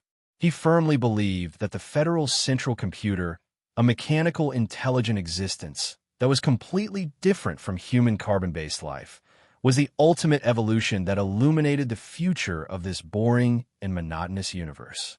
To be able to witness this historical moment, to be able to be in close contact with the greatest wisdom represented by the green streams of data, Biderman felt that even if he died on the spot, he would not have any regrets in this life. Therefore, he certainly did not care what kind of power the two big shots behind him had in the Federation. He kept mocking them in a shrill voice. The voice that was like steel needles was mixed with the hoarseness of extreme fatigue, which was extremely unpleasant to listen to. Director Choi Judong's performance was not much better than Biderman's.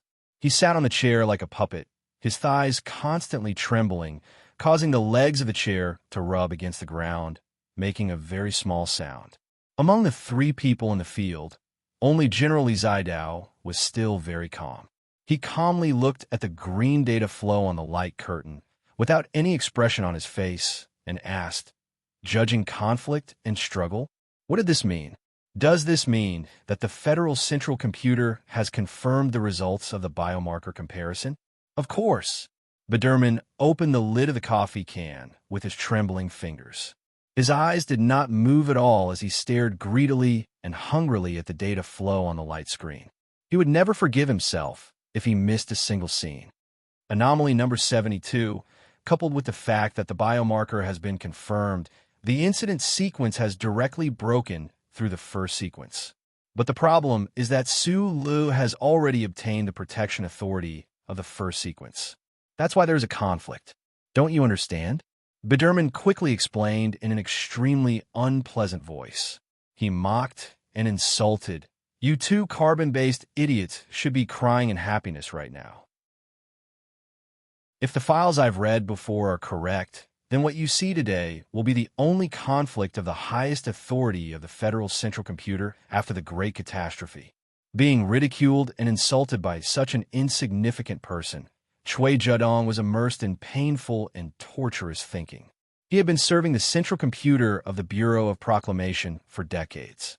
In the past 2 years, whenever he thought of that great or terrible possibility, he would habitually remain silent to hide the panic in his heart. Lee Jae-do did not respond to Biderman's words. He said softly, "Conflict of the highest authority? This is exactly what I need. That's why the central computer has become so erratic during this period. First, it helped the government to capture Sulu. Then it immediately helped him fight against society. My question is, how long will this conflict last?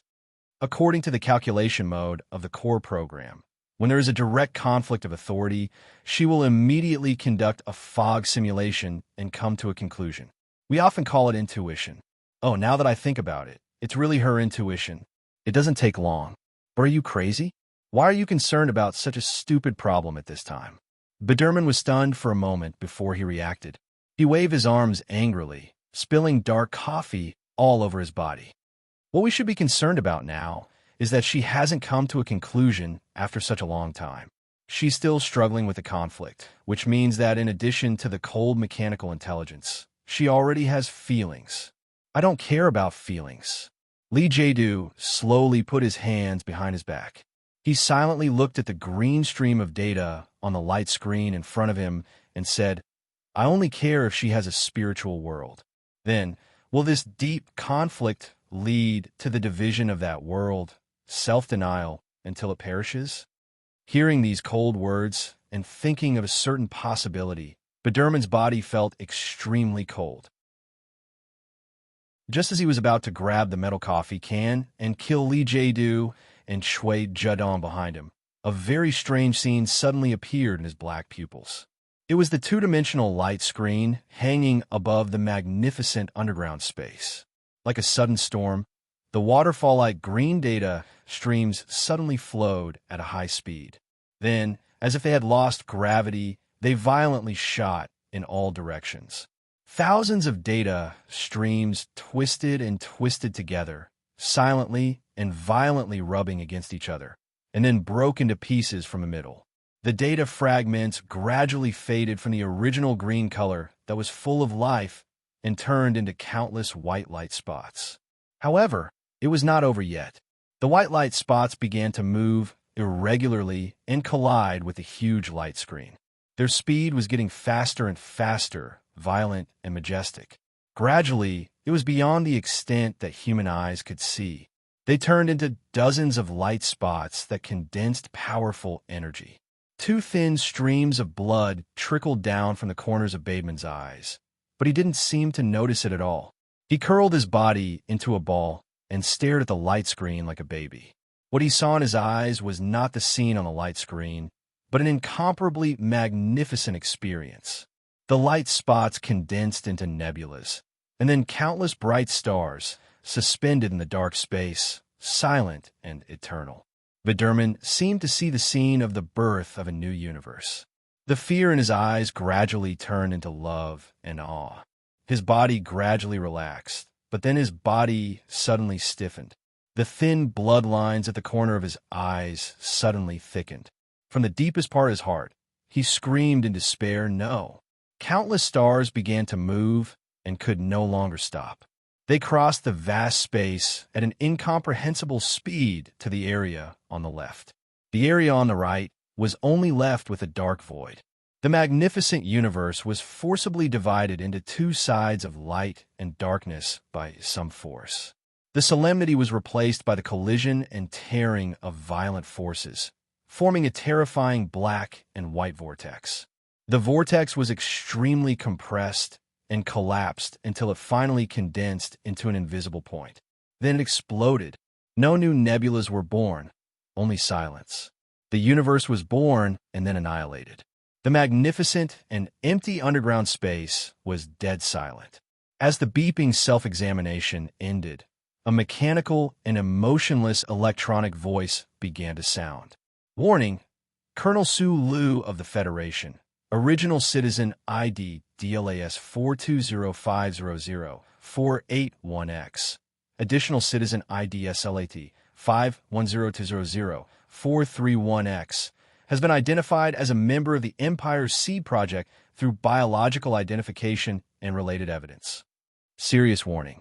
Sulu is the 72nd anomaly. The anomaly is an intruder of the Empire. This incident is automatically upgraded to a first-order incident. How could this be? How could this be? Biderman jumped up in panic and rushed toward the huge light screen in front of him. The flow of green data on the light screen was so calm and smooth that it seemed that there would be no change, even after millions of years. No human could reach the core of the charter computer deep underground, and no one could reach its main energy supply center.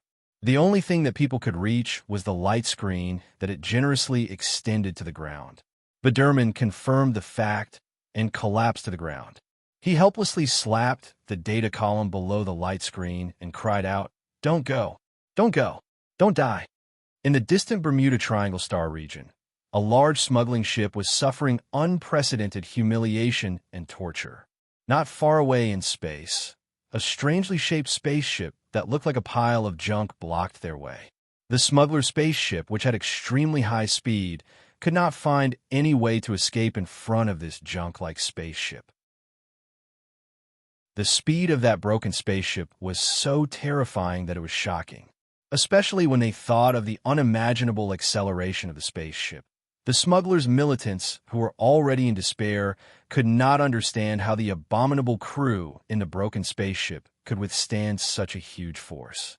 The large smuggling ship had been hit by the junk-like spaceship more than 20 times in a row. The solid planks of the ship had long been damaged. The life support system had already started to sound the alarm. The weapons on the smuggling ship had clearly hit the spaceship several times, but it didn't seem to have any effect. What frightened the people on the ship the most was that, without them knowing, the spaceship had directly hacked into their communication system. "I don't rob money. I don't rob food. I don't rob women. I only rob spaceships." A deep and powerful, but extremely funny voice sounded inside the smuggling spaceship. "This young master's patience is very short. I order you to immediately enter the escape capsule and leave in 10 minutes. The smuggler stared at the junk-like space junk on the light screen in despair and helplessness. He painfully pulled his hair and roared angrily. "Do you have any fucking rules? We admit defeat and give you 4/5 of goods. How can we give you the spaceship?" Chapter 803. Hearing the arrogant reply of the broken metal ship, the merchants and militants in the smuggling ship looked at each other, thinking, "You don't want anything from a man, and you don't want anything from a woman. What the fuck do you want?" Thinking of the terrible speed of the broken metal spaceship, the strong impact force, the thick outer armor, and the extremely strange request of the other party, the people who had been badly injured in the previous dozens of collisions suddenly remembered a rumor that had been circulating in the Bermuda sector in recent months. Several groups of smugglers claimed that they had been robbed on the route. The spaceship that carried out the robbery was extremely powerful, but the owner of the spaceship had a bad taste that was most hated by the people of Bermuda. The other party seemed to be particularly interested in mechanical things. In addition, even those beautiful women who were worthy of Lin Banshan, he was not willing to take a second look at them. The leader of the militants swallowed a mouthful of saliva and moved closer to the smuggler. Looking at the broken spaceship that seemed to be dancing at a high speed and showing off its terrifying mobility, he lowered his voice and said, "Surrender. I heard that this spaceship has been in the left sky sector for the past 2 years. Even those guys in the Empire who were escorted by warships did not have any chance to fight back." The smuggler's body trembled slightly, and it did not take long for him to resolutely and honorably surrender. Since the other party allowed him to enter the escape capsule and did not want any goods, then even if he could not move the modified guns, he could still take the most expensive diamonds and recoup some losses. The smuggler, who was preparing to enter the escape capsule, looked back at the spaceship that he had spent a lot of money to build reluctantly and painfully. Suddenly, he found that the broken metal spaceship in space began to dance again. He could not help but curse in a low voice. "Fuck you. Will you die if you don't show off?" In the dark and quiet space, the broken metal spaceship was trembling violently. The bloated body of a spaceship that could not be described with words was tumbling at a high speed in the thousands of kilometers of space, continuously making countless incredible flight movements. However, it did not seem to be showing off. Instead, it was more like a human brain that was being pierced by countless steel needles at the same time, and it was holding its head and struggling in pain. The dilapidated metal spaceship was exactly the tri-winged Bureau of Proclamation that had transported Sulu into the Imperium. Nominally, the spaceship still belonged to the Federation Bureau of Proclamation, but in fact, it had long become a toy controlled by the old man's consciousness. The tri-winged spaceship lurked in the Imperium star system for an entire year, breaking through the colorful clouds and rescuing Sulu from a siege. In the end, it was shot and forced to crash on a desolate mineral planet. Through some unknown method, the spaceship completed its self-repair and restarted. After leaving the Imperium, it came to the strange and curious Bermuda Triangle star system and resumed its old job of looting. Until a moment ago, a cold mechanical voice sounded from inside the three-winged warship. According to the highest additional clause of the Charter's core law, all physical operations are prohibited. All of the data in the tri-winged ship returned to zero, returning to silence. After the ship trembled violently and struggled in pain, it quietly floated in the dark space of the universe. The smugglers and militants who were preparing to leave in the escape capsules noticed the anomaly of the ragged metal spaceship. After a long, nervous silence, someone speculated, "Is something wrong with the spaceship? What problem could there be? I don't know. Maybe it lost power? Boss, I think we should try to sneak away. Looking at the condition of that ragged spaceship, I don't think it can be started anymore. What if that despicable guy is playing with us again?" The smuggler's thoughts were obviously too complicated. Let's drive towards him first. Even if there's something wrong, we can say that we're intimidated by his aura and take the initiative to drive the ship closer. I think with that guy's arrogance, he would like to hear this kind of explanation. Besides, I've never heard an expert say that this ship has killed anyone before.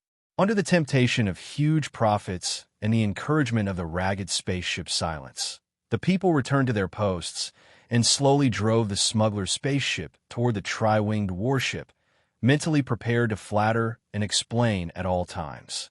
However, the tri-winged warship did not respond at all, quietly floating in space just like that. Looks like there's really a problem. Boss, let's go. Someone shouted excitedly. The smuggler took a deep breath, waved his arm, and said, "Wealth comes from danger. Drag this thing back." The militant leader looked at him in panic and stopped him. "This is too risky." The smuggler frowned, silently looked at the motionless, ragged metal spaceship, and said without confidence, "I have a feeling that this guy is dead." The militants did not understand this sentence, and the merchant himself did not understand why he said that. The metal spaceship quietly floating in space was not alive to begin with, so how could it be dead? However, looking at the ragged spaceship, he suddenly felt that the smell of death coming from it made him very uncomfortable, even a little sad. He really wanted to hear that arrogant and funny voice again.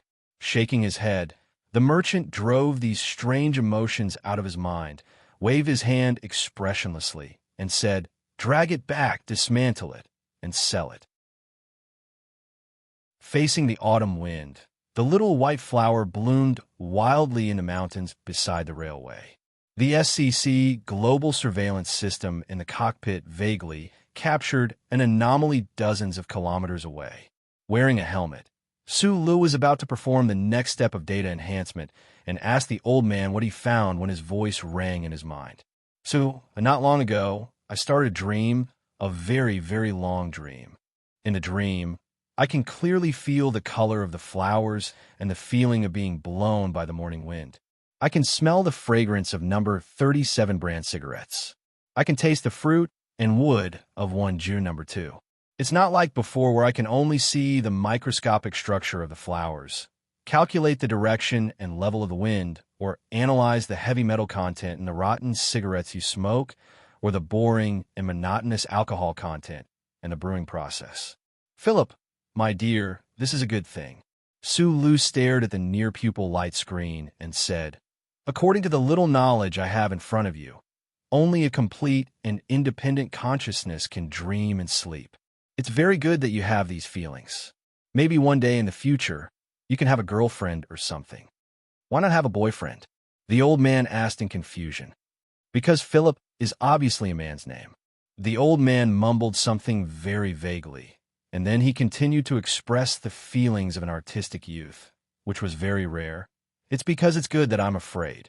I'm very worried that I won't be able to dream in the future. You won't. The number of times you dream is infinitely more than me. Sulu was like a computer friend, patiently answering the old man's questions as if he was comforting a child who had just learned to think about death on a rainy day. Sulu. Yes. Sulu, there's an ambush in front of us. There are ambushes everywhere. This is a trap.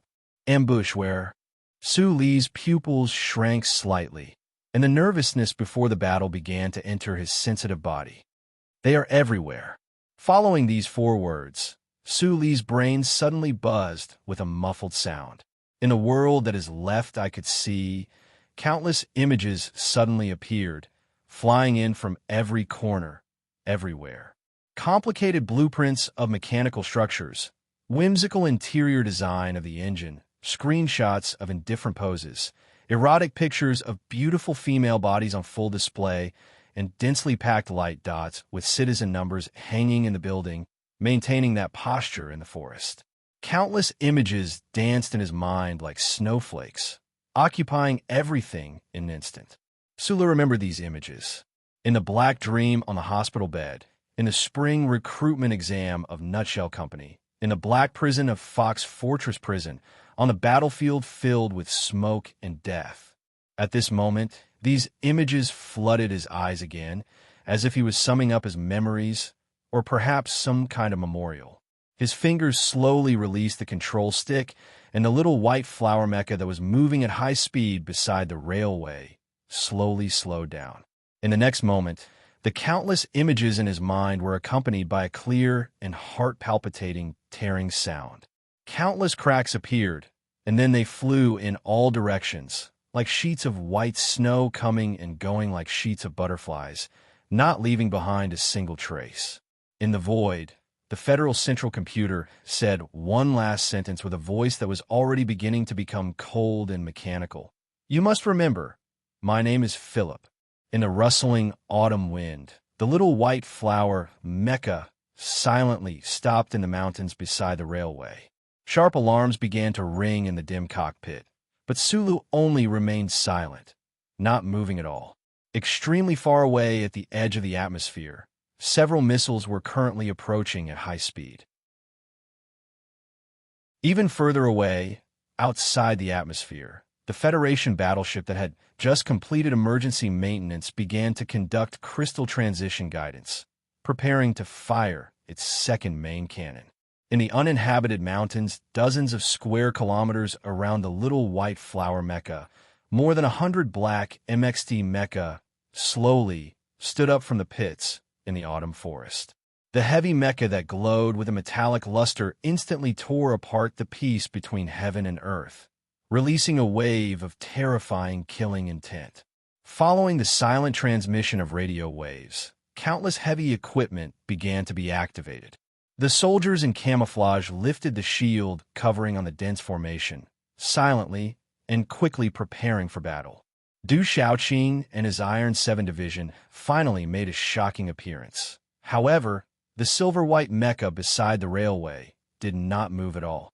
At least in the first few seconds, the little white flower mecha slightly turned the detector above it to look at the pale and vast autumn sky, as if it was watching in place of the small-eyed man inside. Since the beginning of that black dream, Sulu had used the chip behind his neck to bicker, chat, and daze with that guy, and they had fought together. In a sense, their flesh and blood were connected, and their souls were connected. At this moment, he knew very clearly that the old thing, no, he should be called Philip, had left. Just as he had a name, he left, as if he had passed away as soon as he was born. Suli's body began to feel cold, and he completely did not notice the shocking appearance of the Iron 7 Division in the mountains around him. He only narrowed his eyes, listening to his heavy and clear breathing in the quiet cockpit, searching for the silent and enigmatic breathing. Chapter 804.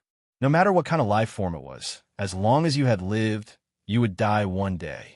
In different corners of the universe, it could even be said that this story had been sent out on every radio wave of the Federation, and once again, it proved this truth coldly and mercilessly. President Pabre, who had quietly returned to the capital on Federation 1, did not pay attention to any government affairs at all today. Since he entered the official residence, he had been sitting silently in the Oval Office. During this time, the official resident staff had been begging him to go to the Doomsday Base in the suburbs, or at least move to the underground fortification of the official residence. But no matter how intense the attitude of the staff was, and even turned into begging in the end, the president refused to agree and insisted on sitting in the Oval Office to wait. He firmly believed that if the situation in the depths of the Bureau of Proclamation really developed in a bad direction and the Federation faced an unpredictable great danger, as the president of the Federation, he had to stick to his job. And when his business partners were in the midst of a whirlpool of danger, as a man, he had to accompany them. The phone finally rang. In the quiet Oval Office, other than President Pabre, only the official residence office director, Breen, was left. The president waved his hand to stop Breen from picking up the phone. He walked to the table with vigorous strides that did not match his age and picked up the phone. Without saying anything, President Pabre slowly hung up the phone. On his calm, dark face, the emotions in his eyes were unusually complicated. Director Breen, who had just learned all the secrets last night, could not judge whether the result was good or bad from his emotions. He did not dare to ask, so he could only nervously watch him from the side. "Give me a cigarette." President Pabre took the cigarette from Breen's hand and lit it. After a moment of silence, he said softly, "Life is a drama, sad or happy, but the plot that reality shows us is often more complicated and bizarre than the drama." Director Breen got the answer he wanted from this rare scene of the president smoking. His somewhat stiff body immediately relaxed, and he shook his head and sighed. The biggest regret now is that Lady Tai and the others did not choose to completely stand on Su Li's side in this war, at least on the surface evidence. Otherwise, this would have been your best chance. Then, he shrugged and said regretfully, "Although the conservatism of the big families is disgusting, they have indeed avoided many fatal crises." President Pabre slowly sucked on the cigarette between his thick and long fingers and did not reply. After a long silence, he said solemnly, "In fact, what I regret the most is that someone like Colonel Su Lu is actually a citizen of the Imperium and not a citizen of the Federation." After a period of close monitoring, Chui Zedong confirmed that the core of the charter computer had returned to its original point, and that the mechanical life had disappeared without a trace. Chui Zedong wiped the cold sweat off his forehead and removed the self-destruct warning program inside the Bureau of Proclamation. Most of the staff in the Bureau of Proclamation building did not know what had happened in the underground core, but seeing the security level drop instantly, the inside of the building, which had been shrouded in a tense atmosphere for many days, suddenly seemed a lot more relaxed. On the small balcony of the building that looked at the green meadow, Li Jiedu raised his eyebrows slightly. Looking at the meadow that glowed white under the blazing autumn sun, he slowly said, "Actually, from the beginning, I walked into a wrong place. The investigation process of the Macklin case gave me some kind of inertial thinking." At that time, the Bureau of Proclamation was investigating Macklin. The Westwoods Military District was in charge of investigating the Bermuda human trafficking records. The 2nd Military District was in charge of going deep into the Green Dragon Mountains to look for biological markers, and Lin Banshan was in charge of the most critical part. Chui Zedong wiped the sweat off his forehead and said, "This time, neither the Westwoods Military District nor Lin Banshan will cooperate with us to investigate Su Lu, so we can only follow the path of biological markers.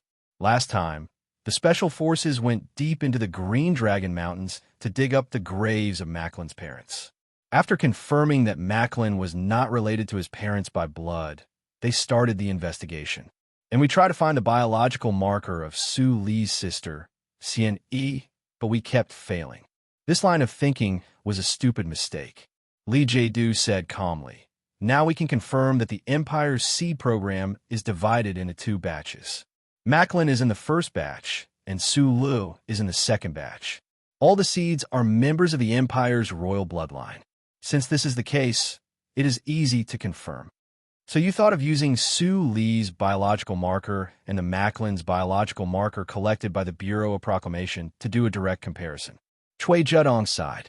Looking at the partner he had known for many years beside him, he suddenly felt that this face had become extremely unfamiliar.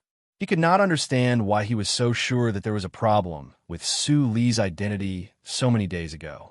He could not understand how he could think of a method that no one else would think of to deprive Su Lu of his authority, and even successfully force the charter computer to restart and restore due to a conflict in its core program.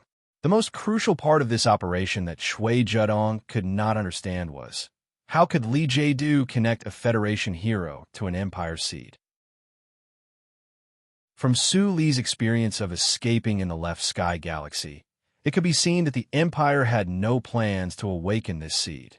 It was even very likely that the Empire did not know that he was that seed.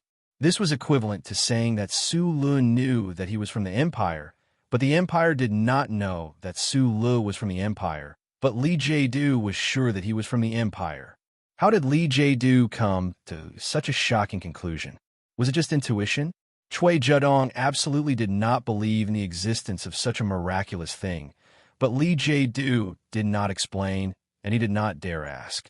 Thinking back to when Lee Jae-do was facing the danger of the Federation being destroyed at any time underground, Chui Judong's heart was filled with infinite respect and fear. He asked, removing Su Lee's authority was all part of your plan, but what about the Federal Central Computer?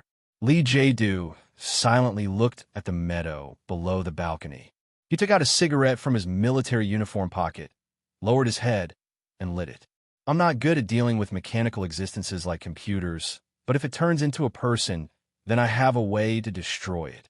Chui Judong was so shocked by these words that he could not speak for a very long time. He forced himself to calm down and asked with a trembling voice, but have you ever thought that if the result of a conflict in the core program is not to cause it to restart and restore, or even destroy, but to allow it to completely break the three core laws, the world we live in will be instantly destroyed by it?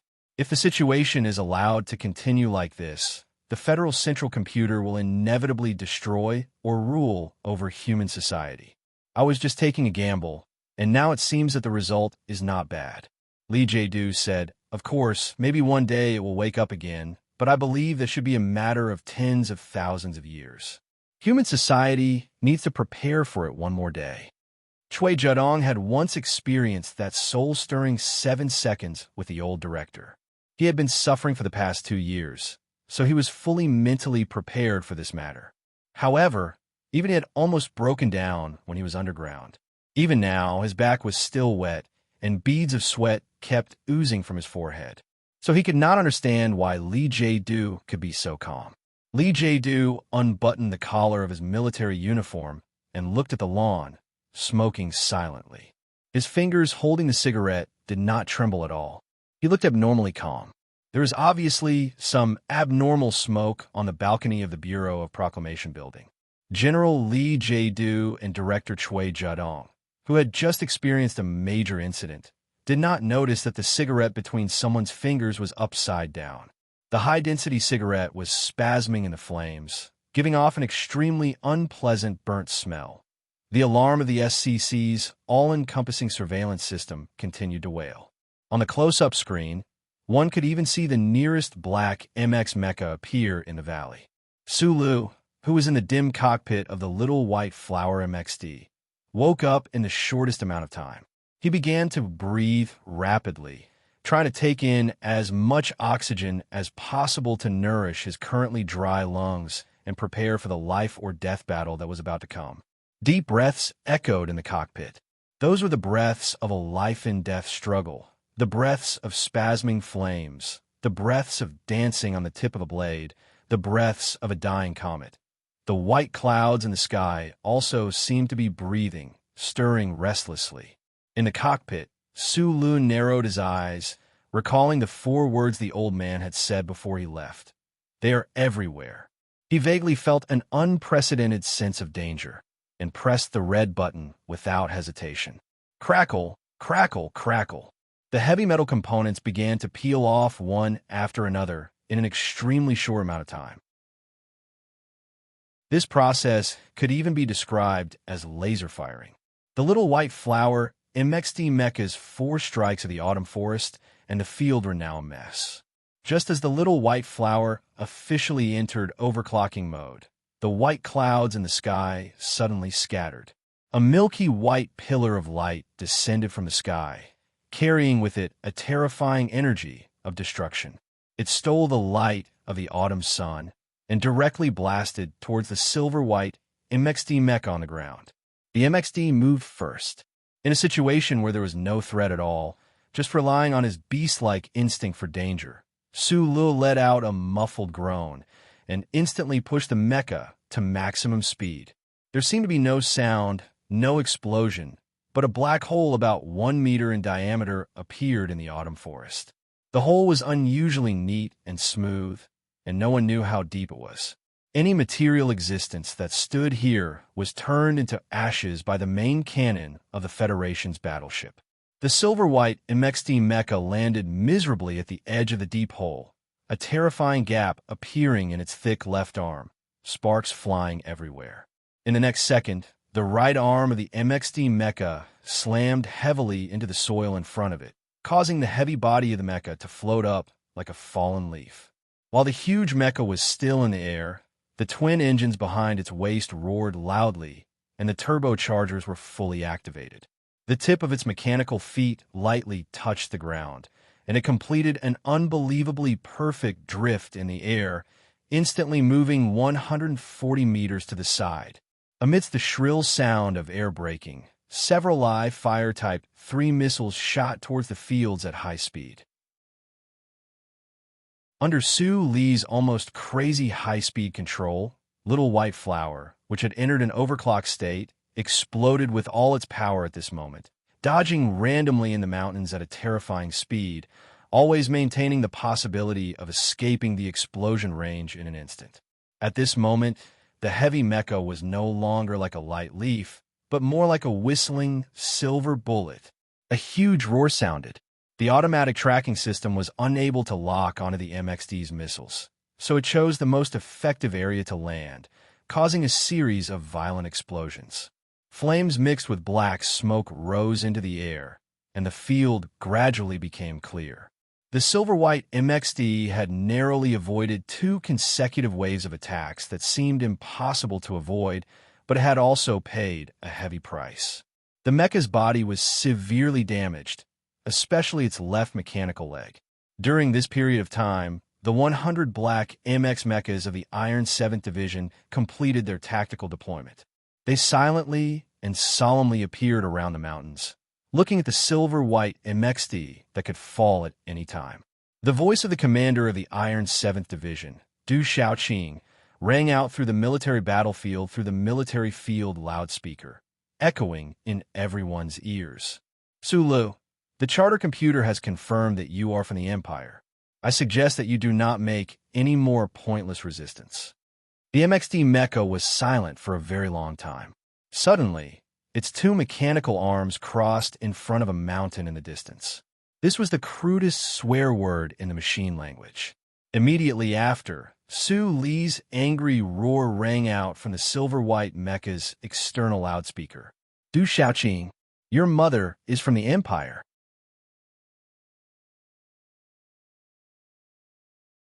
Chapter 805. The angry roar echoed in the empty mountains. The soldiers of the Iron 7th Division, hidden in the autumn forest, couldn't help but show shock on their serious faces. Su Li's direct cursing of his teacher's mother was infuriating, but what really touched their mental state was the cold words their teacher had said. Colonel Su Lu was from the Empire? None of the Federation soldiers in the mountains believed it. The Iron 7th Division and the new 17th Division had never seen eye to eye with each other. Even from a time when Park Ji-ho was sent to the training base, to the time when they graduated from the Japanese Army performance, to the time when Dong Fangyu, the leader of the 1st Regiment, was in a very difficult situation, until the time when Shimin Jin was killed. The soldiers who carried out the secret military operation of the government would never refuse the order from their superiors to kill Su Lu. However, they would never believe that this guy was actually from the Empire. On the tracks in the mountains outside the ambush circle, 100 black MXT mechas stood silently among the falling leaves. Many of the Iron 7th Division soldiers subconsciously slowed down their preparation for the concentrated fire and stared blankly at the silver-white MXT mecha in the distance. For this Iron-made army, it was unprecedented for them to be in such a state in the middle of an intense battle. From this, it could be seen that Du Xiaoqing saying that Su Lu was from the Empire had a strong psychological impact on the soldiers in the mountains. Outside the deep pit of the mountain in the distance, behind the green-yellow camouflage screen, was the temporary headquarters of the Iron 7th Division today. Du Xiaoqing took off the sunglasses on his high-nose bridge, and a cold voice once again reached the silver-white mecha in the middle of the ambush through the microphone. Su Lu, look at your authority. You should know what happened. This is a Federation planet. As a seat of the Empire, you have no chance of surviving. Wake up. In the dimly lit cockpit, Su Lu, whose face was covered by the helmet, was silent for a while. The corners of his lips that were exposed outside could not help but curl up, revealing a somewhat neurotic sneer. He knew that his high-level charter authority had been completely removed. Because there was no reason, he knew that the silent old thing should have left him forever. How dare you say you're from the Empire? This is just a battle. Why would you, Du Xiaoqing, use such a lowly and vicious method to destroy my will and arouse the desire of innocent soldiers to fight? What the fuck? Did you think that I would stupidly surrender just because of this? Su Lu took an extremely long and deep breath. Fast was the speed, and long was the feeling. The oxygen that was several times more than what an ordinary person could bear was poured into his exaggeratedly expanded lungs. Then it began to burn. It burned painfully, and the energy was transmitted to every part of his body. The muscle fibers all over his body began to tremble slightly, preparing for battle, forcefully suppressing the sadness and emptiness brought about by the old man's disappearance. Su Lu hesitated for a very short time. He did not remove the chip behind his neck because he could not judge whether he could withstand the intense pain at this level and not fall unconscious. Moreover, he believed that if the old man had truly left this world, the charter computer would definitely not perform any physical operations, so should not be a direct threat to himself and the little white flower mecha. Su Lu very clearly and sadly confirmed that although the old man and the charter computer shared the same name, they were definitely not the same kind of existence. The former was a soul, while the latter was just an unconscious shell. The tiny camouflage chip behind his neck represented the past few years he had spent with that soul. This was probably one of the reasons why he did not remove it. Using his fastest speed, he blocked all remote controls and unlocked the onboard computer. Through the close-range view screen and the SCC global surveillance system, he silently watched the Federation mecha that covered the entire mountain, as well as the tight encirclement that seemed to be cast from iron in the distance. Fengyu had once told him in the tunnel that the most dangerous place was also the safest place. However, this sentence had only been believed 3 times. Su Lu remembered it well and carried it out cautiously during this period of time. He had only used Charter Square and Parliament Hill twice. When operating the mecha, Su Lu always felt that his entire body was filled with great power, as if he was omnipotent. To him, the dim cockpit of the mecha was the safest place he felt. However, at this moment, in the face of despair, he knew that the safest place was often the most dangerous place. This was a battle without any hope, but he still had to fight. Su Lu pushed the control stick heavily, and the silver-white MXD mecha roared out. The heavy alloy mechanical arm slammed heavily into the middle of the black mecha's cockpit with a loud bang. In a moment that could not be seen clearly by the naked eye, the silver-white MXD mechanical arm vibrated 24 times in a row. The alloy layer of the seemingly indestructible black mecha's cockpit armor suddenly became fatigued and deformed, tearing apart with a crack. The onboard central control core was directly crushed into a cloud of sparks. The dual engines and turbochargers worked together. The silver-white MXD, which had entered an overclock state, retreated 20 meters in an instant with a shrill whistle of breaking wind. It avoided the concentrated fire of a powerful Darlin's cannon and directly knocked two Iron 7 Division MX mecha out of the air. With a boom, the two thick mechanical legs of the silver-white MXD landed heavily on the soft ground. The heavily damaged left mechanical leg let out a terrifying thud. The internal balance meter of the mechanical leg could not respond in such a short time. The tall body of the mecha slowly tilted to the right, looking like it could fall over at any time.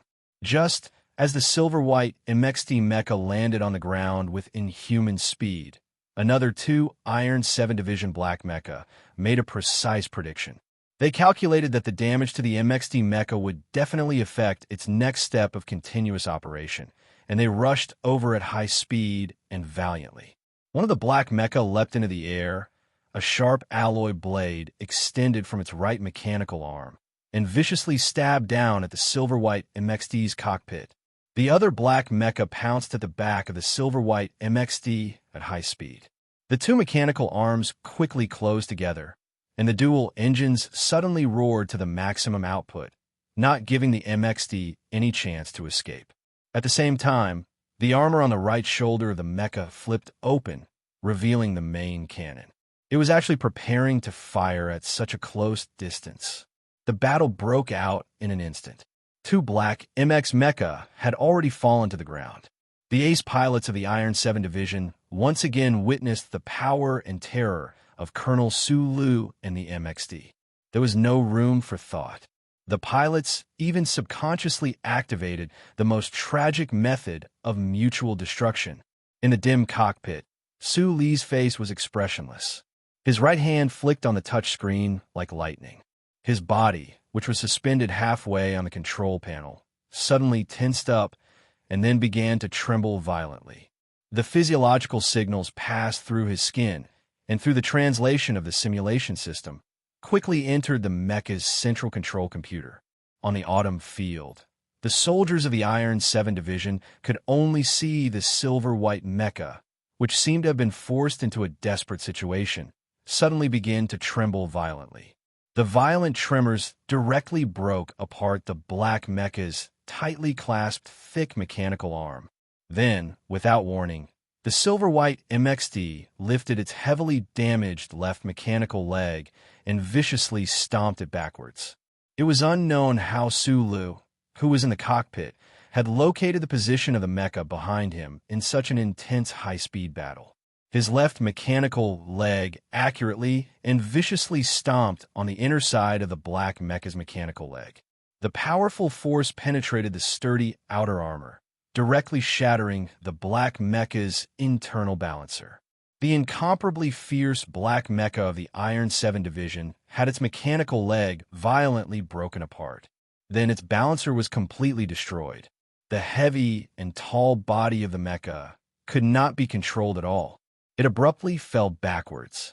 The main cannon on its right shoulder activated, and at this moment, it fired fiercely. However, it had already lost the target that was just inches away. With a loud boom, a beautiful bullet burst out, brushing past the silver-white MXD's shoulder as it shot into the endless autumn sky. The silver-white MXD took advantage of the kinetic energy from the landing of its left mechanical leg to abruptly retreat backwards. With a loud, muffled boom, the silver-white MXD had actually used the powerful momentum to directly send the black mecha behind it flying. In the process of taking advantage of the momentum to retreat, the silver-white MXD had easily avoided the cold light of the black mecha in front of it. It had even opened up a distance of 30 meters between it and its opponent. However, to everyone's surprise, the silver-white MXD did not choose to take the opportunity to turn around and attempt to break out of the encirclement. Instead, with the deafening roar of its twin engines. It performed an action that defied the laws of physics. In an instant, it had changed from retreating to charging forward. In an extremely short amount of time, it had crossed the vast field and arrived in front of the black mecha, which was rapidly adjusting its posture because the alloy blade had missed its target. With a crisp sound, the sharp alloy blade shot out from the front end of the silver-white MXD's right mechanical arm at lightning speed, making a low hum in the autumn wind. In the next instant, the silver-white MXD's body turned slightly. The sharp alloy blade at the front end of the right mechanical arm pierced into the black mecha's head in a simple, clear, and unstoppable manner. Then, with a smooth clockwise turn, sparks flew out from the contact point between the alloy blade and the black mecha. For all humanoid mecha, the head part, which was oddly small compared to the wide and thick body of the mecha, was responsible for some extremely important work. For example, infrared sensors and helical sensors were all inside, but they were not fatal. Su, who could design the MXD mecha, naturally knew this very well. The silver-white MXD mecha's alloy blade left the opponent's neck in an instant.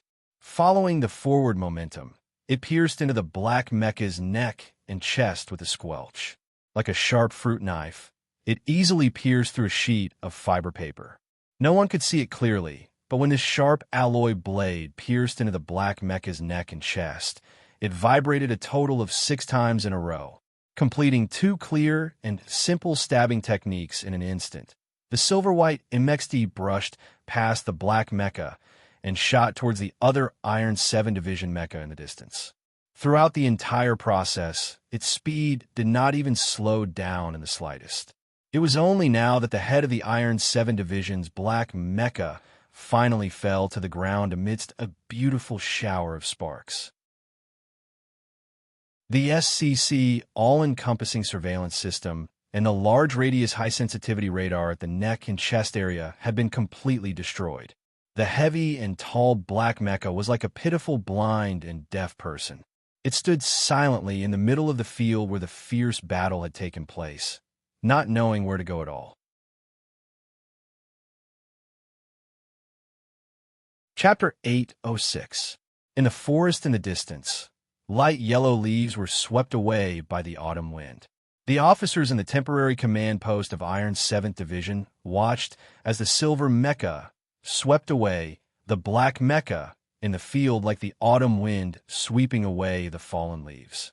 Gradually, they became solemn and silent. The fact that the silver MXD mecha was able to avoid the fixed point attacks of the battleship's main cannons and blazing missiles was already an incredible feat, however. It still suffered such a heavy blow. The staff officers of Iron 7th Division didn't expect that the battered mecha that looked like it could explode at any time could actually hold on for so long under the siege of 70% of the entire division. Su Lu is very strong, and with the MXD specially made for him by Nutshell, he's even stronger. This mecha doesn't have any long-range weapon system, and its weight is reduced by 12%. With the turbo boost and his control, it's also in an overclock state, and its speed is much faster than a normal MX. Now that we've entered a new battle mode where close combat is king, the difference in speed is basically the difference between life and death. After the battle, inform Nutshell that all the long-range weapons systems of our division's mechas are to be removed. Yes, Commander. Du Shaoqing's voice sounded in the temporary command post of Iron 7th Division. He looked at the MXD mecha that was whistling through the air like a silver bullet on the screen, and after a moment of silence, he said coldly, such precise, perfect, and simple control.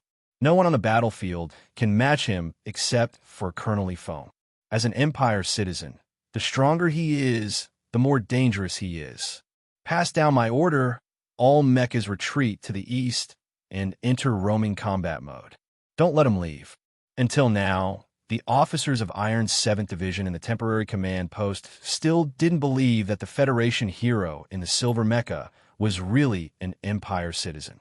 However, no one dared to disobey the orders of their commander. Du Shaoqing took his sunglasses and stood up. His eyes were as sharp as a goshawk's as he looked at the hologram. He observed every tiny movement of the silver-white MXD in the midst of the fierce battle and gradually understood something.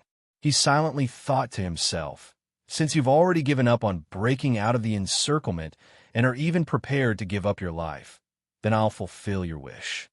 All units begin the attack. The soldiers of the Iron 7 Division, who covered the mountains and plains, fell into an extremely complicated and inexplicable mental state, which was extremely rare before the battle began. However, when the battle began, the most elite troops of the Federation quickly dispelled all the distracting thoughts from their minds and entered battle mode. With the order of the temporary command center to launch an all-out attack, the Iron 7th Division instantly blossomed with unstoppable power in the autumn field. Hidden in the hillside, the dense formation in the foundation pit fired fiercely and rhythmically, and all kinds of heavy firepower equipment also played along with it. When the precision-guided rocket flew over the vole's head, the electromagnetic beam bomb began to shoot at close range. The concentrated firepower seized every opportunity to attack the silver-white MXD that was as agile as a ghost. The heavy weapons equipped in every position coordinated perfectly. What was even more frightening was that the soldiers of the Iron 7th Division who were operating these weapons could still be so calm in the face of such a terrifying enemy like the MXD. It was as if every one of them had nerves of steel and didn't care about the momentary gains and losses. Even when they gave up on the dense formation at the foot of the mountain, they were still so calm, without any hesitation or regret. The 90-odd black MXD mecha spread out with a roar, roaming around the periphery of the ambush circle. Every time the silver-white MXD mecha tried to burst out with maximum speed, two black mecha would charge forward fearlessly, stopping at the cost of their own mecha exploding. Under Su Li's control, the silver-white MXD mech's entire body trembled strangely. Its twin engines rumbled dully as it drew a straight and hard-to-capture line after line across the field. It narrowly avoided the attacks of most of the heavy weapons, sending a black mech in front of it flying with a single clash. Finally, it broke through the dense formation at the foot of the mountain. However, the dense formation that had posed the greatest threat to the MXD mecha was already empty. The soldiers of the Iron 7th Division had already retreated. What greeted it was a sea of flames that suddenly exploded and the blue arcs of electricity that shot up into the sky. In order to avenge his father's humiliation, Du Xiaoqing had gathered all his energy and talent to create such a steel-like elite force. Even if the person inside the mecha was called Su Lu, if they still had to pay a heavy price, it would undoubtedly be a great humiliation. This force that had grown up under Du Xiaoqing's strict military discipline and high-intensity training was like a perfectly functioning cold machine. More than 10,000 soldiers in various groups of heavy mecha were like countless components in a machine, important or inconspicuous. They didn't need to think, only to obey. Under the command of Division Commander Du Xiaoqing and the staff, they coordinated seamlessly with terrifying speed, not leaving any loopholes for the enemy to exploit. This was the true strength of the Iron 7th Division that had not lost a single battle in 10 years of military exercises. From the beginning of this battle, the outcome had already been decided. Amidst the smoke-filled fields, the silver-white MXD mech was struck in the waist by a rocket projectile fired at high speed inwards. After enduring multiple impacts, the sturdy outer armor finally could not withstand the final force of the impact and flipped over tragically, revealing the alloy skeleton and fragile structure within. The silver-white MXD crashed to the ground, then stood up. Its right arm kicked up a cloud of dirt, shaking off the electromagnetic beam that had exploded in front of it. However, right after that, the MXD was hit again. With a dull thud, the mecha fell to the ground, then stood up again. Little White Flower was stained with a thick layer of smoke. The originally smooth body of the mecha was protruding in several places. The dark-colored engine oil began to leak from its abdomen. The hydraulic pipe at the left mechanical arm had already been blown apart, and liquid kept dripping into the soft field. It looked like it was bleeding. The remaining quick-burning ammunition from the dense bombardment burned on the lower half of the MXD mecha. However, the mecha didn't stop moving. It continued to move forward with difficulty in the midst of the flying artillery fire. Its left mechanical leg, which had already lost its supporting function, dragged behind, carving a deep mark in the field.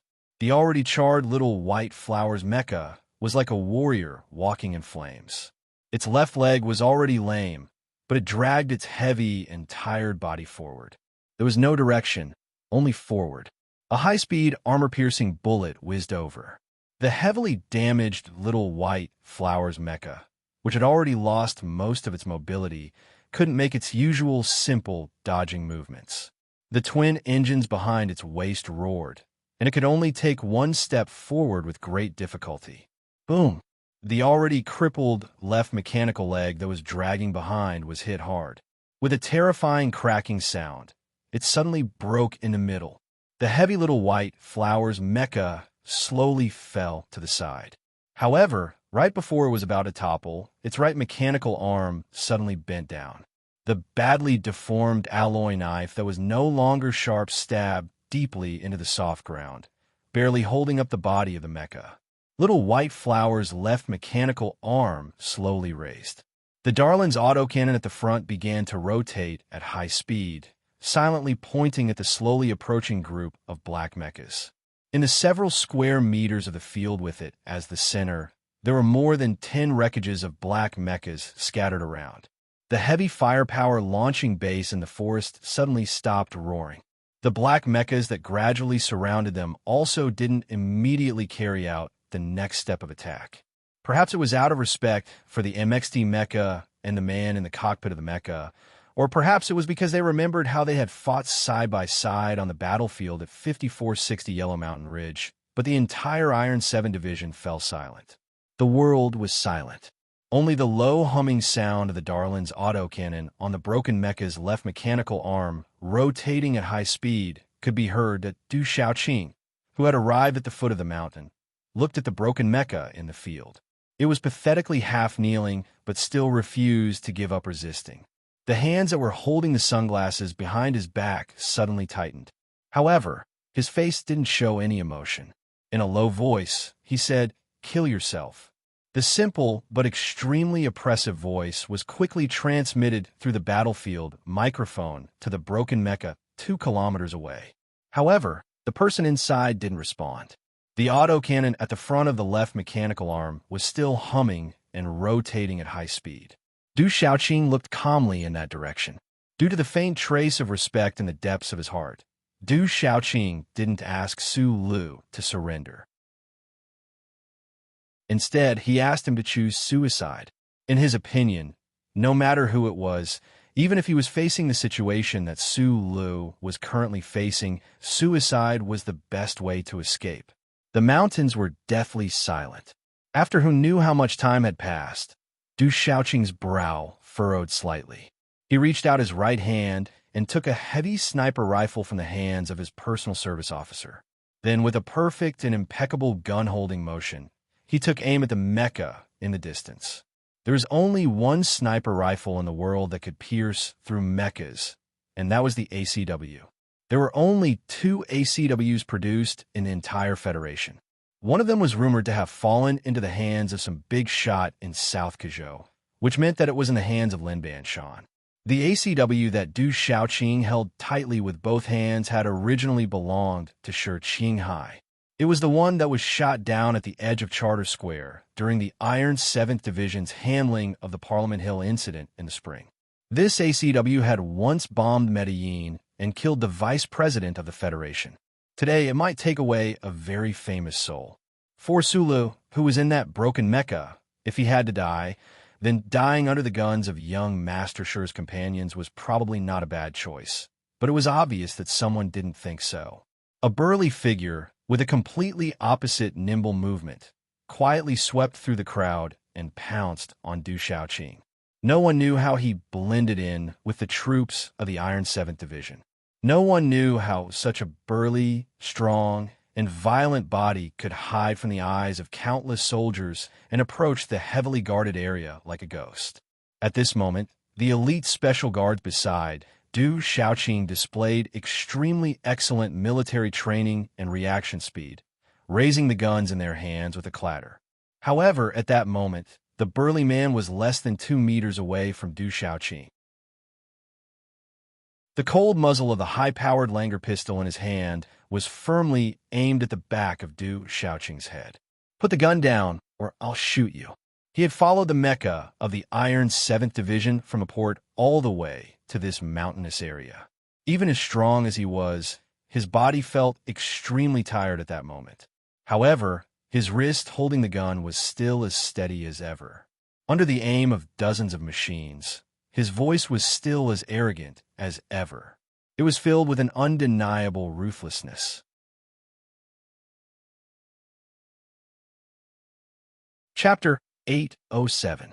There weren't many people who dared to threaten the commander of the Iron 7th Division in front of more than 10,000 soldiers, and Madman Lee was undoubtedly one of them.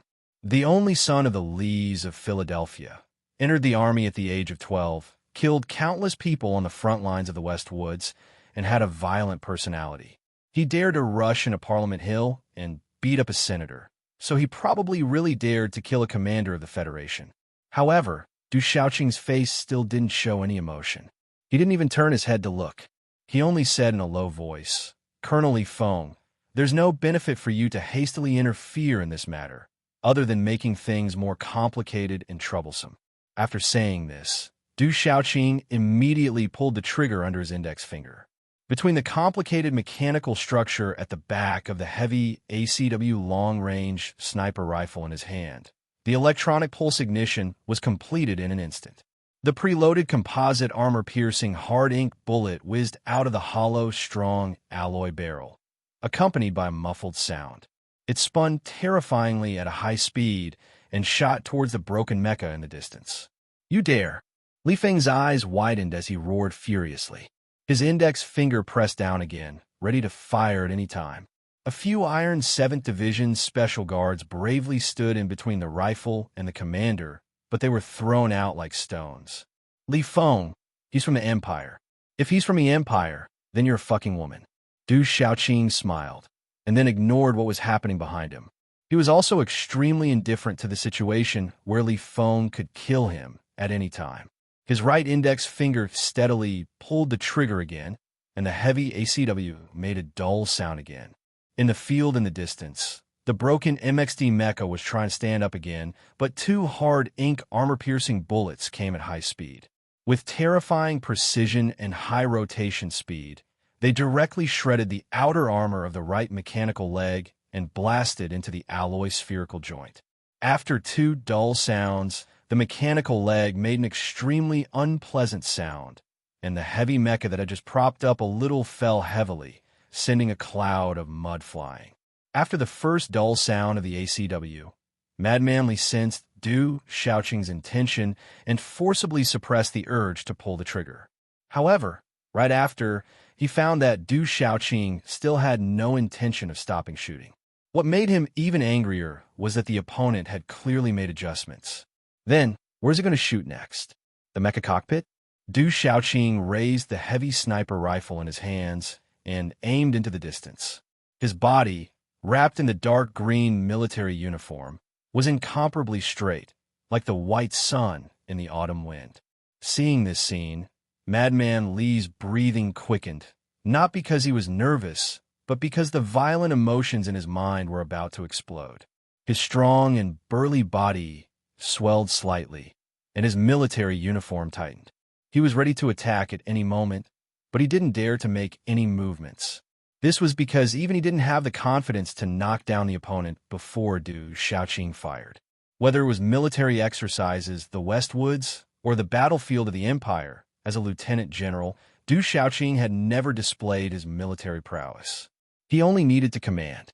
Even at this moment, some of the soldiers of the Iron 7th Division in the wilderness were seeing their commander shoot for the first time. There was nothing special about Du Shaoqing's tactical action of raising his gun, aiming, and firing. It was just clean and standard, and there was no fault to be found in any of the details. However, it was this strong sense of rhythm and smoothness that made people like Mad Manly feel a chill in their hearts. This was not some kind of battle talent, but purely the boring, basic tactical action training that he had done day after day, year after year, ever since he joined the army. It probably took thousands, or even tens of thousands of serious repetitions to deeply engrave this set of actions into his body's instincts. Mad Manly looked at Du Shaoqing's back, and his delicate and clear eyebrows furrowed into two swords. Faintly, dangerous sparks could be seen when the sharp edges cut into each other. He suddenly opened his mouth and said, "Commander Du Shaoqing, Su Lu has shown mercy." More than 10 Iron 7th Division's black MX mecha were overturned in the wilderness. Some were sputtering sparks, while others were lying on the ground like trash. Gradually, the cockpits opened, and the pilots who had escaped death climbed out with the help of their comrades. Although they were covered in blood, they did not look like they were in any life-threatening danger. During the fierce battle just now, Li Feng had not been able to get close to the temporary command post on the mountain. He could only hide in a dense formation somewhere and watch silently. As one of the 3 strongest pilots of the younger generation in the universe, he had long noticed that Su Li's Little White Flower's performance in battle was a little strange. Of course, Little White Flower's mecha had unleashed all its power, but when choosing a target, MXD would most of the time choose the Iron 7th Division mecha's head, neck, and chest joint, or the inside of the mecha's legs. Destroying important components such as the SCC, infrared, and balance meter could cause the Iron 7th Division mecha to lose their combat ability, but it was not the usual method of directly attacking the vital points in mecha battles. That was why he said that Su Lu had been merciful. Looking at their comrades who were struggling to climb out of the cockpit, some of the Iron 7 Division officers thought of the fact that T Company had only suffered shoulder injuries in the military court. The crowd fell silent. One of the officers actually stood up and looked at Du Shaoqing bravely and respectfully. He said in a trembling voice, "Commander, what do you think?" Su Lu is from the Empire. Du Shaoqing's expression was cold, and there was an unquestionable strength in his deep voice.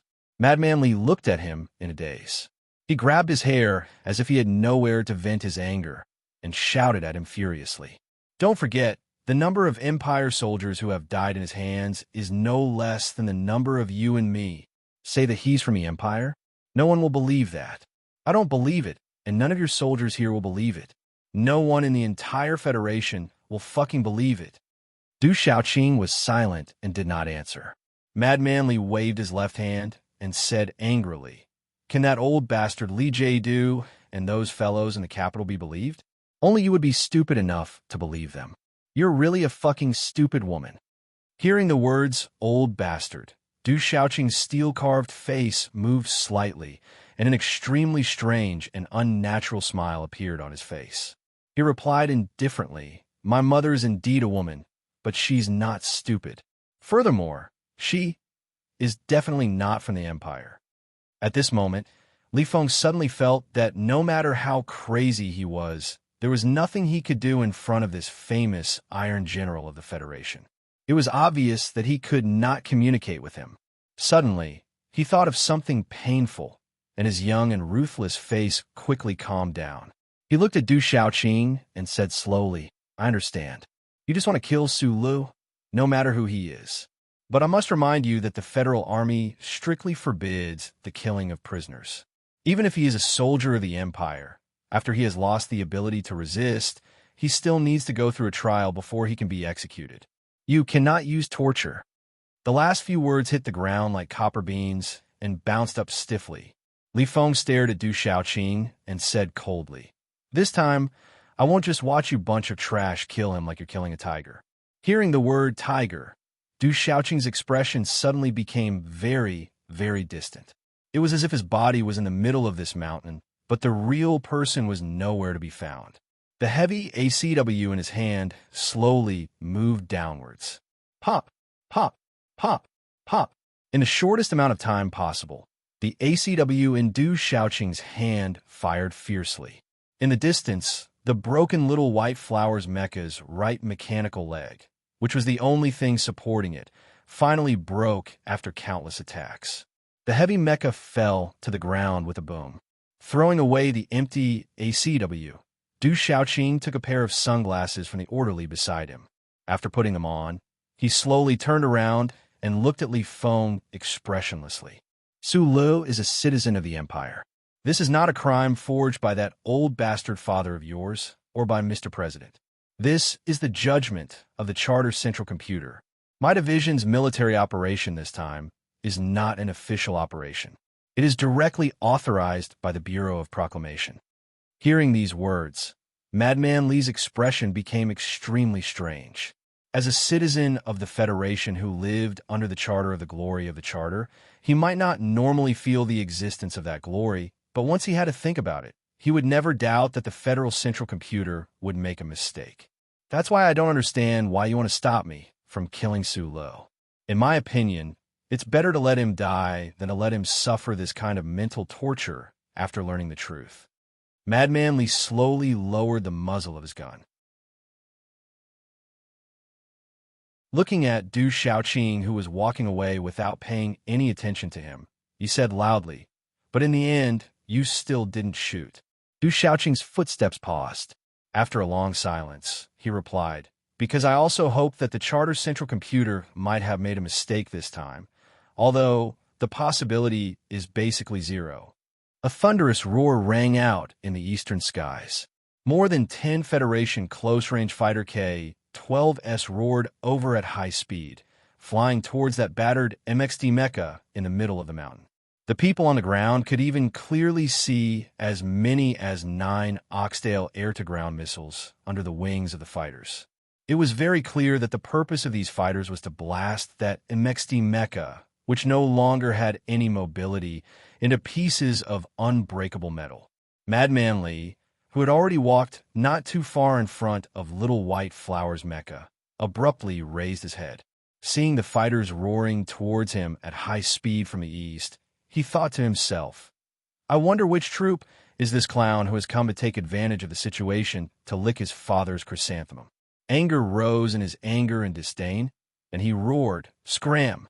This scram, full of anger and terrifying power, was really like a thunderclap exploding in the sky above the mountain, even suppressing the roar of those fighter jets. The pilots on the fighter jets had already discovered that Federation officer through their high-sensitivity surveillance equipment. Then, through contact with Iron 7th Division's ground forces, they learned of this person's identity. In the shortest amount of time, they released the button to launch the missiles, pulled up in a hurry, and flew towards the southwest. They really did come with a murderous aura, and then they flew away resentfully with their heads down. Perhaps it was an illusion, but the black mechas of Iron 7th Division around the mountain slowly retracted their thick and heavy gun barrels aimed at the sky. The heavily damaged cockpit door was forcefully pried open by a specially assigned engineering mecha.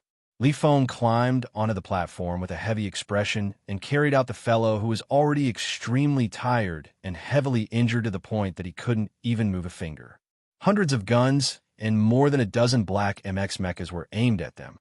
They looked extremely nervous, as if they could open fire at any moment. In the eyes of the soldiers of Iron 7th Division, although the immobile Su Lu was admirable, it was also terrifying. Li Feng took the specially made military handcuffs from the soldiers beside him and tightly clasped his and Su Li's wrists. Looking at the electrically controlled explosive shackles that the soldiers handed over, he was silent for a moment. Then, he cursed under his breath and also handcuffed Su Lu. During this process, the pale-faced Su Lu didn't say anything. He just silently watched Madman Li's movements. Occasionally, he would raise his arm with difficulty and wipe away the blood that kept flowing out of his nose. "Don't play dead." Li Feng frowned and said, "If you really want to die, hurry up and say your last words, and can at least get some of your inheritance." Su Lu looked at him tiredly and said, "I'm so hungry." Chapter 808. On a cold autumn day in the mountains, there was still smoke from the battle. This was the battlefield chosen by the charter computer for the Iron 7th Division. It was desolate and uninhabited. The fierce battle had a relatively good ending at the end. Other than the forest that had been cut by shrapnel and the soil that had been blown up by the bombardment, Sulu was probably the only one who was satisfied with the outcome. However, at the moment, he was too injured and weak to make any changes. The continuous days of battle had left countless wounds on his body, both inside and outside. These wounds were forcibly suppressed by the will of medicine and the jinshi in his body. Today, they finally erupted in full force in the battle against the terrifying Iron 7th Division. The moment he sensed the explosive shackles on his feet, the moment he felt the exhaustion and pain from the deepest part of his soul, along with the mental relaxation brought by the complete surrender, quickly transmitted from the damaged parts of his muscles and joints to every nerve and finally to his brain. In an instant, his face became even paler. Li Feng looked at him expressionlessly and said, "Sulu, in order to save you, I broke all the military discipline that I could, and even pointed at the head of a lieutenant general. If you dare to die now, guess what I will do to you?" You know what? Back in the training base, I once argued with Du Shaoqing about whether one person could change the outcome of a war. Sulu looked at the black muzzle that had been aimed at him and smiled with difficulty. Today, I wanted to prove to him that I was right, but I didn't expect to lose so completely. But it was a good fight. I find that you are very similar to Du Shaoqing, Li Feng said. Sulu frowned in doubt and said, "I don't like Du Shaoqing's character. He always has a sullen face like I owe him a lot of money. Other than copying his sunglasses, I really can't think of anything similar to him." In the armored vehicle, the officer of the Iron 7th Division in charge of the escort heard Su Li's words and thought of his own division commander. His expression was very interesting, but then he immediately returned to being absolutely serious and indifferent. "I'm saying that you're as girly as that Iceman, Du Shaoqing." Li Feng roared at him angrily. "You're still in the mood to be cocky at a time like this."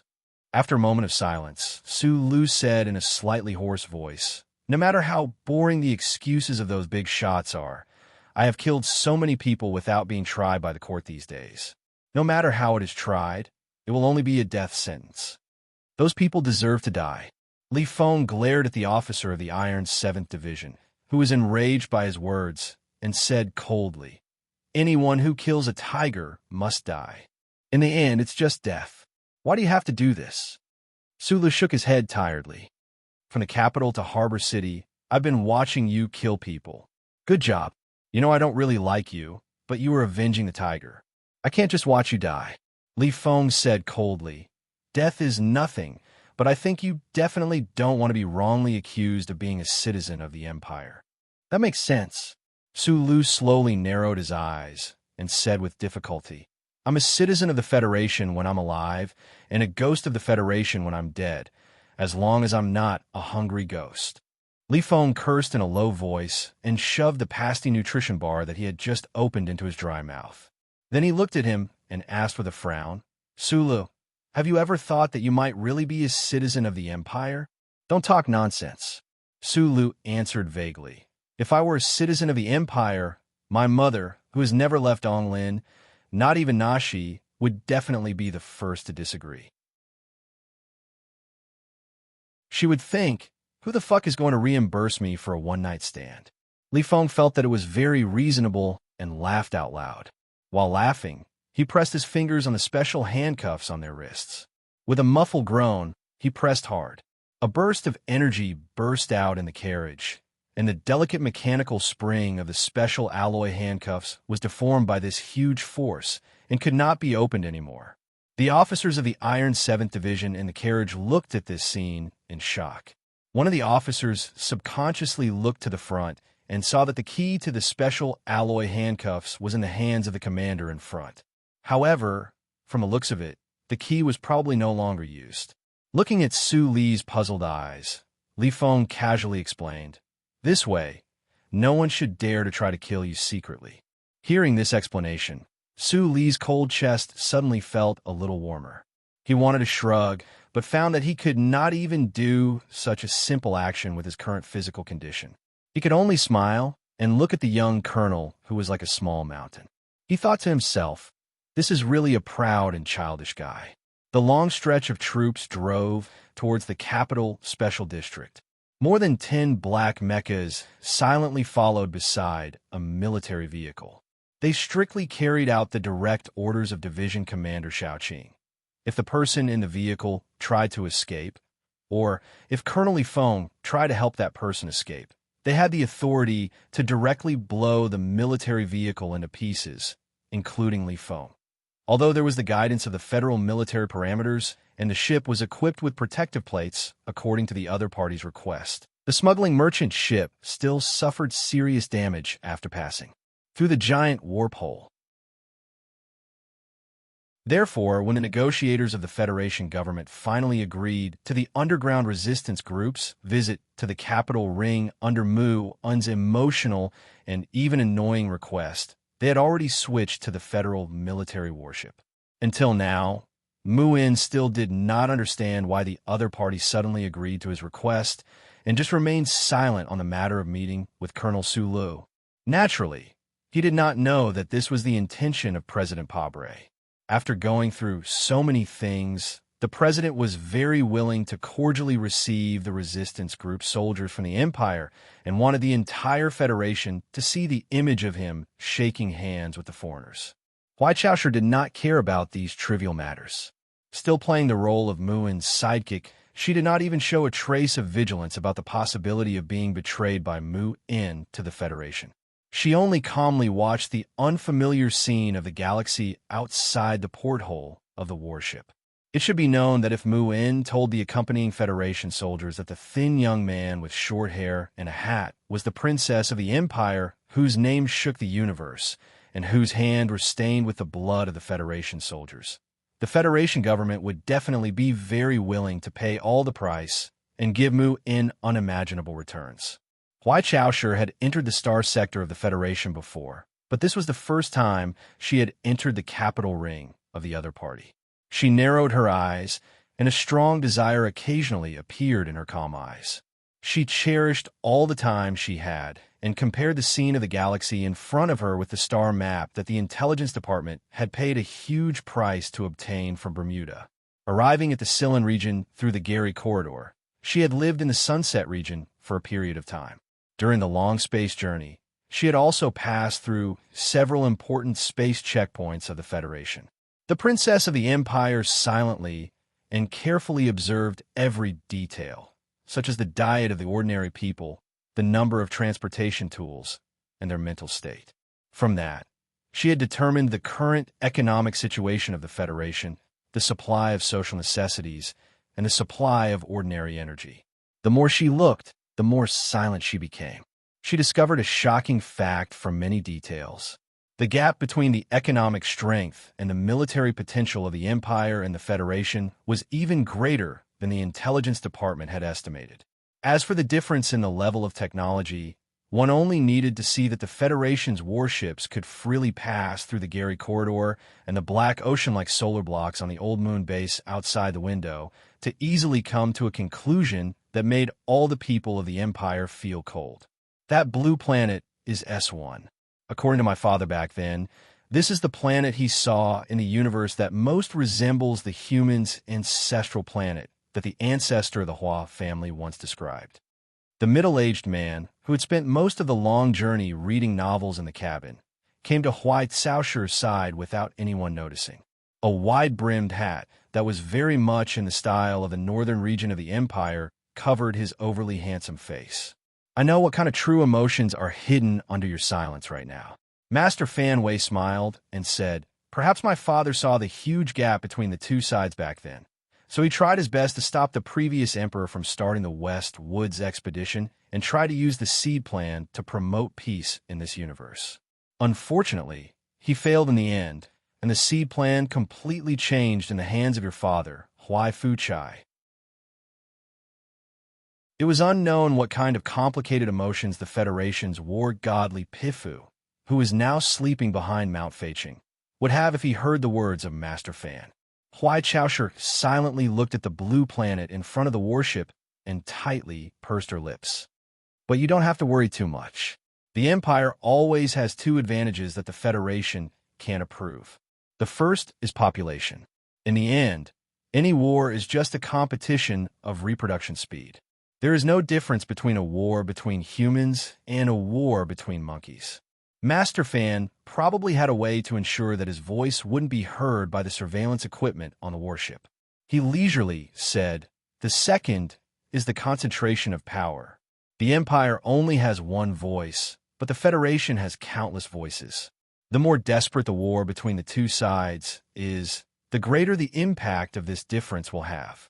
Of course, as a lover of literature, peace, and Schiller's novels, I am very unwilling to see this war reach this stage. Huai finally broke the silence and said with a slightly cold gaze, "I'm not worried about these things. I'm only worried about that guy who thinks he's a messenger of justice and was turned into a stupid rock by the Federation.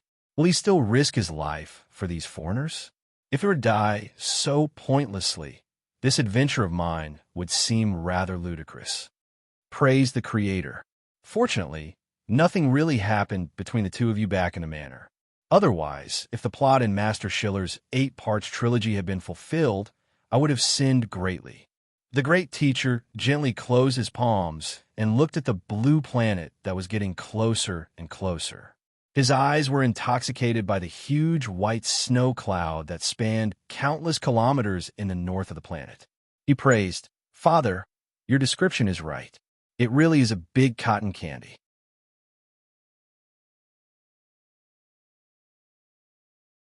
Chapter 809. Dang, dang, dang, dang. Strong piano accents came from the television. As the piano song progressed, the sonorous melody became more and more solemn. It was as if black clouds had covered the sky of the city, and snowflakes were about to be painted the color of lead by the smoke. An extremely deep sense of crisis arose spontaneously. In this oppressive atmosphere, a low and solemn voiceover with a strong sense of compassion sounded. This is the last few years of the 36th constitutional calendar. The cruel imperial family has once again launched the extremely inhumane plan of forcibly crossing the space channel. The fierce space turbulence and the torsional data monitoring that they could not control made crossing the space channel an almost suicidal action. Usually, only 1 out of 100 spaceships could successfully cross the space channel, and the rest would all become tragic victims. However, this time, the cruelty of the imperial family was inflicted on themselves. Those spaceships that risked their lives to enter the space channel were all their own descendants. Finally, a spaceship was lucky enough to pass through the Gary corridor. Like a thief, it avoided the glory of the charter and quietly escaped into the Bermuda Triangle Star region. This spaceship was mainly responsible for the mission of transporting a baby. When this baby was imported into the Federation by the Bermuda Human Trafficking Organization, his luck became the beginning of the misfortune of countless Federation families. The kind Federation man who adopted the baby was surnamed Mai. He gave the baby the name Macklin. This documentary, produced by the Federal Military's Venus Documentary Studio, was called Seed of the Empire. It was directed by the famous director Bai Ziming. Today, it officially began broadcasting on the Federation's news channel. Along with a worrisome voiceover description, the television screen showed a scene of the innocent baby playing in a private house in the Federation, including the beginning when the Imperial spaceship forcibly broke through the space channel. These scenes were all done by the director's imagination. However, this did not affect the effect of the documentary. With just the beginning, it successfully captured the attention of all the Federation citizens. After years of silence, the government of the Federation began to decrypt the Empire's seed plan and told the people of the Federation about the Macklin incident. Although there were vague rumors about it in society, most ordinary people were still shocked speechless by the story described in the documentary. The old, white-haired senator who had been almost forgotten by many people was no longer a kind-hearted pacifist who had devoted his life to the reconciliation of the Federation, but an evil executor of the terrible scheme of the Imperium. According to the description of the documentary, with the joint efforts of the former president, President Pabre, the Bureau of Proclamation, and the glorious Federal Army, the Federation government wisely saw through Medellin's sinister intentions before he attempted to bring the important data of the space passage back to the Empire. They killed him in the building of the Four States Peace Foundation, which was surrounded by mountains and mountains. At the same time, because there were still many seeds of the Imperium lurking inside the Federation, in order to avoid alarming them and the evil Imperium, the government carried out a strict intelligence blockade and did not inform the people of the Federation of this information. Until recently, when the Federation confirmed that the purge was completely successful, the operation was officially decrypted. In this documentary, of course, there were no images or words mentioning the death of the seed of the Imperium, Colonel Su Lu, and another man named Shi Qinghai. On the terrace of the back mountain of Macho, facing the lake, one could clearly see the reflection on the surface of the lake. On the opposite hillside, layers of green and yellow trees formed a beautiful picture that did not seem to belong to the human world. Secretary Shun stood behind the high-back chair and said softly, "Mr. Li Yuan Gong just called." He did not understand why the government chose this time to publicize this matter, and wanted to ask what you think. That old man who likes to wear funny round hats is not an uncultured burlesque actor. It seems that pretending to be an old fool has become a habit. Lady Tai put the delicate silver spoon into the Guna porcelain plate, looked at the lake and mountains, and said calmly, "The government needs to create momentum. They need an explosive news to attract the attention of the people and make them forget about the ancient clock ship incident. As for the Parliament Hill and the continuous assassinations, they need to be completely forgotten." Of course, with Pabre's real personality hidden in his body, now that he has been re-elected, he must be very willing to tear off Macklin's last coat and kick that dead man to the ground and then step on him. No matter how you look at it, Macklin is the most troublesome opponent he has ever encountered since he started his political career. The documentary did not mention Colonel Sulu if he is really the seed of the Imperium. Shinli asked with an extremely humble attitude. Since you want to manipulate the people's psychology, why not throw Sulu out as a target? It takes a process for the ordinary people to accept things. Otherwise, it is easy to have doubts or even reactions. Once they completely accept the fact that Macklin is from the Imperium, it will be much easier for them to accept it when they find out that the hero of the Federation is also from the Imperium. Pabre, or other people who can influence or control the public opinion, are actually doing the same thing. Feeding the people with delicious and non-dangerous information, just like the farm owner in Bermuda, cleverly and coldly controlling the amount of food he feeds. He wants to let the chickens eat enough to avoid making a fuss, but at the same time, he can't let them die of overeating. Of course, the most important thing is that he can't let those chickens find out that their fate is to be eaten by others. Lady Tai sneered slightly, put down the coffee cup in her hand, and said, "In my opinion, George Carlin has never really understood these problems. If the amount of information is too complicated, the ordinary people will not have the ability to distinguish what they need at all.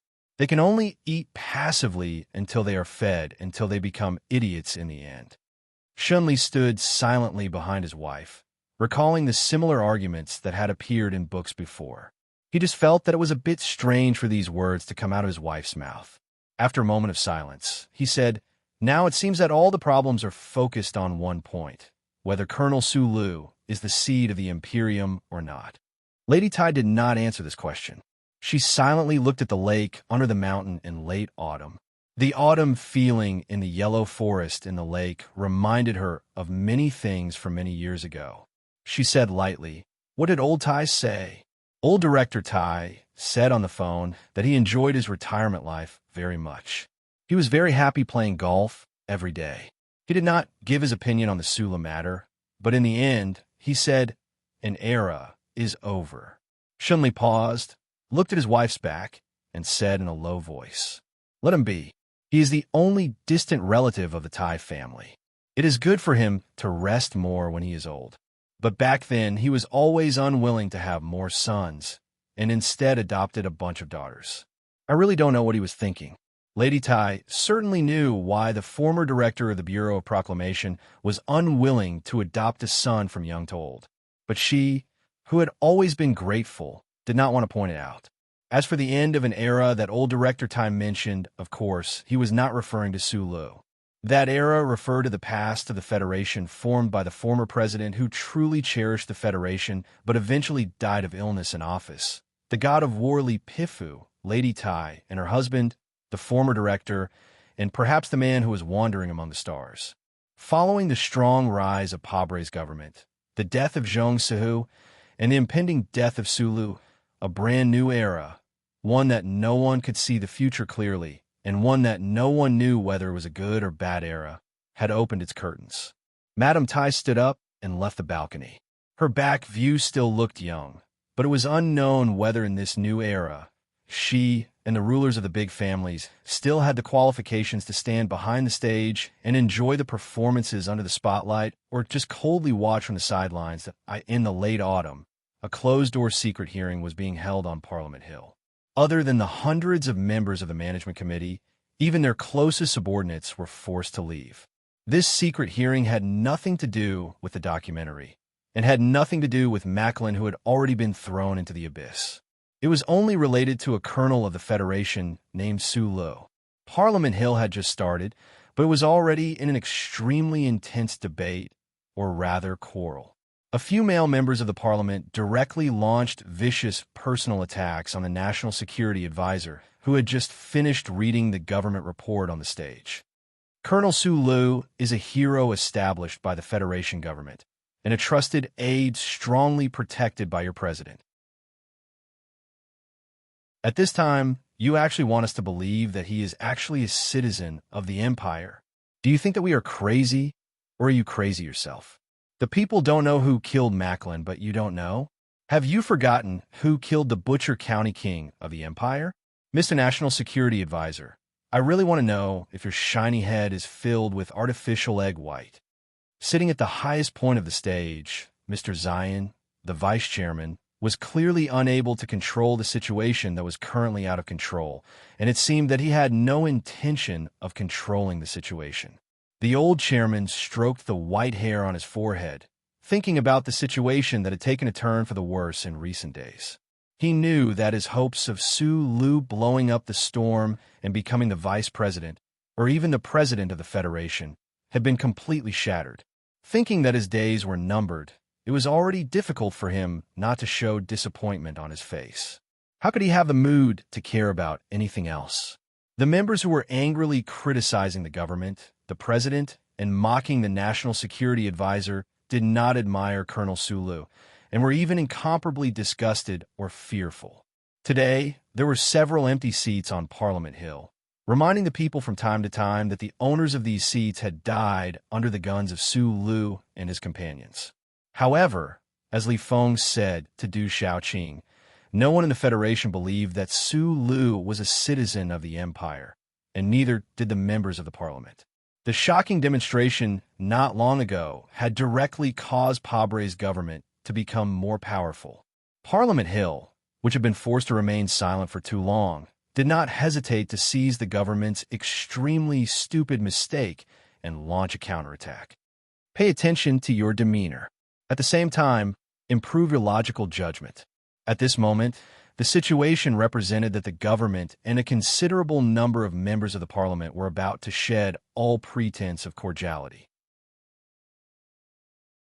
The National Security Advisor no longer cared about anything and slammed the seat in front of him with a livid face, reprimanding loudly. Why can't a hero of the Federation be a spy of the Empire? Macklin was a member of the Federation elected by the people, so he is a citizen of the Empire. The noise on Parliament Hill gradually weakened. Some of the members began to seriously consider a certain possibility, regretting that they had reacted too quickly and acted too exaggeratedly.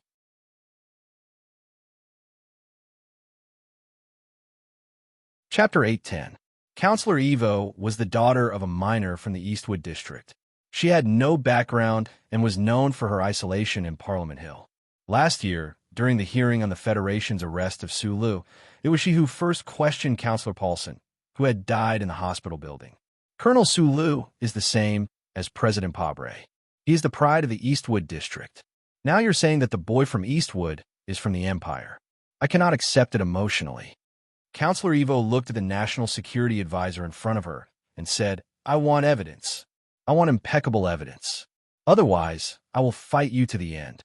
The National Security Advisor looked at her and answered after a moment of silence. He knew that this female counselor was a staunch supporter of the president in Parliament, so he answered with a very polite tone. The Bureau of Proclamation is arranging for the second confirmation of the evidence. If the counselors are willing, the government welcomes you to supervise the whole process. What the president means is that since we want to accuse a hero of the Federation, the relevant evidence must be believed by everyone, including Sue Lu himself. One day in late autumn, countless dark-colored cars drove slowly into the Bureau of Proclamation along the straight dead-end road in the suburbs. These cars included counselors from Parliament Hill, civilian representatives who had signed temporary confidentiality agreements, senior reporters from various authoritative and serious media outlets, as well as senior officials from the government and many important generals from military. President Pabre was there in person, and the 7 families had sent their most trustworthy representatives. The Bureau of Proclamation had the highest level of security among all the organizations in the Federation. It was even higher than the president's official residence. It was usually heavily guarded, and today the atmosphere was even more oppressive and tense. Most of the leading figures of the Federation were gathered here. If the Empire had the ability to cause a big explosion at this time, it was not an exaggeration to say that the Federation would definitely be in chaos. This was a very old-fashioned way of describing it, but it was very suitable for today's situation. Chief Editor Bob and reporter Wood stood below the Bureau of Proclamation building, looking at the box-like building that was too regular in shape. As members of the news industry, this was the first time they had the opportunity to enter the mysterious Bureau of Proclamation. They should have been excited to record everything they saw, but at this moment, their emotions were extremely complicated and heavy. After most of the people were invited into the building of the Constitutional Bureau, several bulletproof military vehicles drove over at high speed. Under the protection of several armed military police officers, Zhou Yu and Shang Xiu jumped out of the military vehicles with handcuffs on. From the outside, the 2 women didn't suffer much from the government's secret investigation. After all, one of them was the daughter of the former Minister of Defense, and she had been invited by that lady again in recent months to have tea together. The other was one of the best genius engineers in the Federation, the chief technical director of the giant corporation Nutshell Mobility. No matter which investigation department it was, they had to be polite to them. The government specifically asked them to come and watch the comparison of biological markers, which vaguely revealed some kind of message. It seemed that the president or General Li Jiedu hoped that they would wake up after seeing the real face of Sue Lu and not fall deeper and deeper into the wrong path. This was a very old-fashioned way of saying, but it was very appropriate to describe the government's attitude toward the 2 women who were still very valuable. Sue Lu was a war hero of the Federation and an idol in the hearts of the people. Suddenly, he was accused of being a spy of the Empire. For such a major incident, there must be enough strong evidence. Therefore, President Pabre did not hesitate to agree to the second comparison of biological markers. He intended to use this incident as an opportunity to quickly stabilize the unstable political situation due to the recent series of incidents. He intended to integrate the power of the Federation and let the word unity enter the hearts of the people again. The last vehicles to arrive at the Bureau of Proclamation were a dark green military vehicle and a black vehicle without any markings. The vehicles stopped under the stone steps. General Li Jiedu walked out of the military vehicle and looked at the black vehicle in front of him calmly and gently.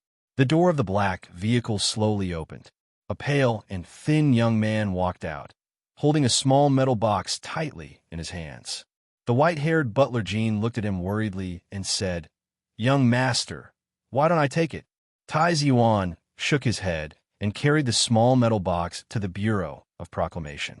The box was not heavy, but he held it very tightly with his hands, wearing anti-slip white gloves.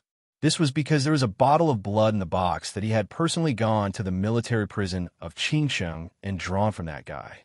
This bottle of blood could not determine whether Su Lu lived or died, but it could affect the political situation of the entire Federation.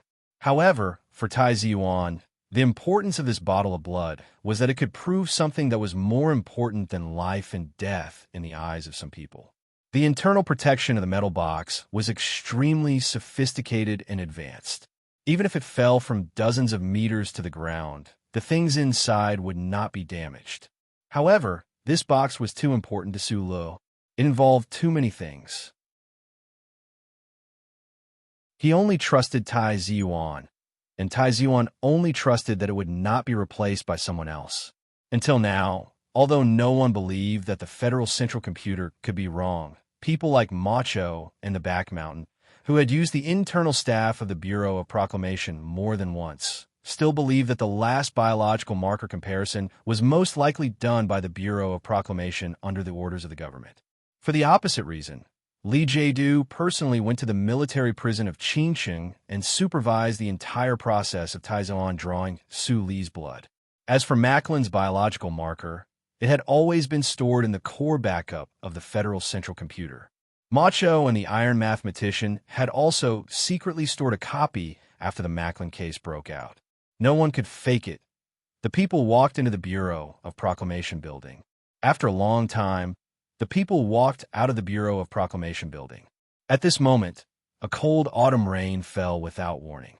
The people of high status had their own escorts holding up umbrellas. In an instant, black flowers bloomed in the square in front of the building, covering the people's faces.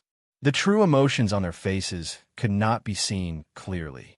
The wide and straight road leading from the Bureau of Proclamation to the outside world was once again occupied by all kinds of dark-colored vehicles. Most of the vehicles were black. The cold autumn rain pitter-pattered on the vehicles, and the tires rolled up a thick layer of mist as they whizzed away. It was as if they had just attended a sad funeral. When the funeral was over, the people left in a hurry, not wanting to be tainted with any bad luck. Tai Yuan, who was the last to arrive, was still the last to walk out of the Bureau of Proclamation building. His thin and pale cheeks were stained with an unhealthy red. The two hands that were not carrying the small metal box waved irritably. He refused the umbrella that Butler Jean extended over his head and walked down the stone steps. He walked into the rain, letting the cold autumn rain soak his body from top to bottom. In addition to the important people in the Bureau of Proclamation building, in the distant end of the vast universe, on the Mo planet at the center of the battlefield, some people almost simultaneously knew the result. According to President Pabre's personal order, the Bureau of Proclamation specially set up a multi-encrypted information channel to synchronize the image of the biological marker comparison to the Mo planet. In a certain office in the Federation base, all the high-ranking officers of the new 17th Division, including Commander Qinghai and all the members of the first 7 teams, collectively watched this scene. The Federation government had no choice but to do this. After the battle between the Iron 7th Division and the Little White Flower MXD in the wilderness, their accusation that Su Lu was a spy for the Empire spread uncontrollably within the army, even to the front lines of the Empire. The soldiers respected heroes like Su Lu, who did not fear death the most. Even the Iron 7th Division could not bear to do it in the end, let alone the other soldiers. Of course, under the strict discipline of the Federation Army, the morale of the various troops was shaken, but it was not too big of a problem. Only the reaction of the new 17th Division was particularly strong. From Commander Hele to Hua Xiaoxi, from Lin Ai to the ordinary soldiers, not to mention people like Xiong Linquan and Gu Shifeng, they firmly believed that this was the most shameless and dark persecution of the Federation government. They even began to pick up their guns, preparing to forcibly board the warship and kill their way back to the capital ring to save people. In such a terrifying situation, the Federation government had to use ironclad evidence to intimidate these fearless soldiers at the first possible moment. The room full of people was deathly silent. Only the sound of countless rapid breathing could be heard. In order to see the snowflakes caused by the long-distance signal transmission, Commander Helay's eyes were already a little bloodshot. However, in the end, they only turned into despair. He breathed heavily, tore open the collar of his military uniform, and wanted to pick up the cup to drink water, only to find that the water in the cup had long been emptied. Commander Yu Qinghai had always maintained his silence regarding the incomparably intense reaction of the soldiers in the past few days, to the point of preparing to kill their way back to the capital ring. As a veteran of the generation of military godly Pifu, he always insisted that what the army needed were not ice-cold killing machines, but great men full of hot-blooded vitality and injustice. Moreover, he was the same as his subordinates. He believed that the accusation of spying for the Empire was definitely another disgusting plot by the Federation politicians, but the truth was not so. All right, everything is over. Return to your respective combat positions and prepare to fight against the Empire's people. Of course, you have to mentally prepare yourself for the military trial. Commander, you said in a low voice. The wrinkles on his face seemed to have deepened a bit. Don't be a sissy. Xiong Lin Quan stood up with a gloomy expression. He stared at Gu Shifeng, who was tugging at her hair in frustration, and roared, "In any case, I don't believe it." He looked at his comrades in the room and waved his arms angrily. Boss has led us to fight so many battles. When has he not charged at the very front? Who has he killed less Empire people than? He is our boss. Your instructor. How could someone like him be from the fucking Empire? Xiong Lin Quan angrily slammed the door and walked out. A moment later, a howl of venting came from outside the door, followed by the sound of countless bullets tearing through the sky. You're tuning in to the Romance Rendezvous YouTube channel. We're so grateful for your support, and don't forget to subscribe to join us on this incredible journey through captivating stories. Your generosity through donations truly makes a world of difference, as it's the primary source of revenue that allows me to expand and enhance this channel for you. Thank you from the bottom of my heart for being a part of this adventure.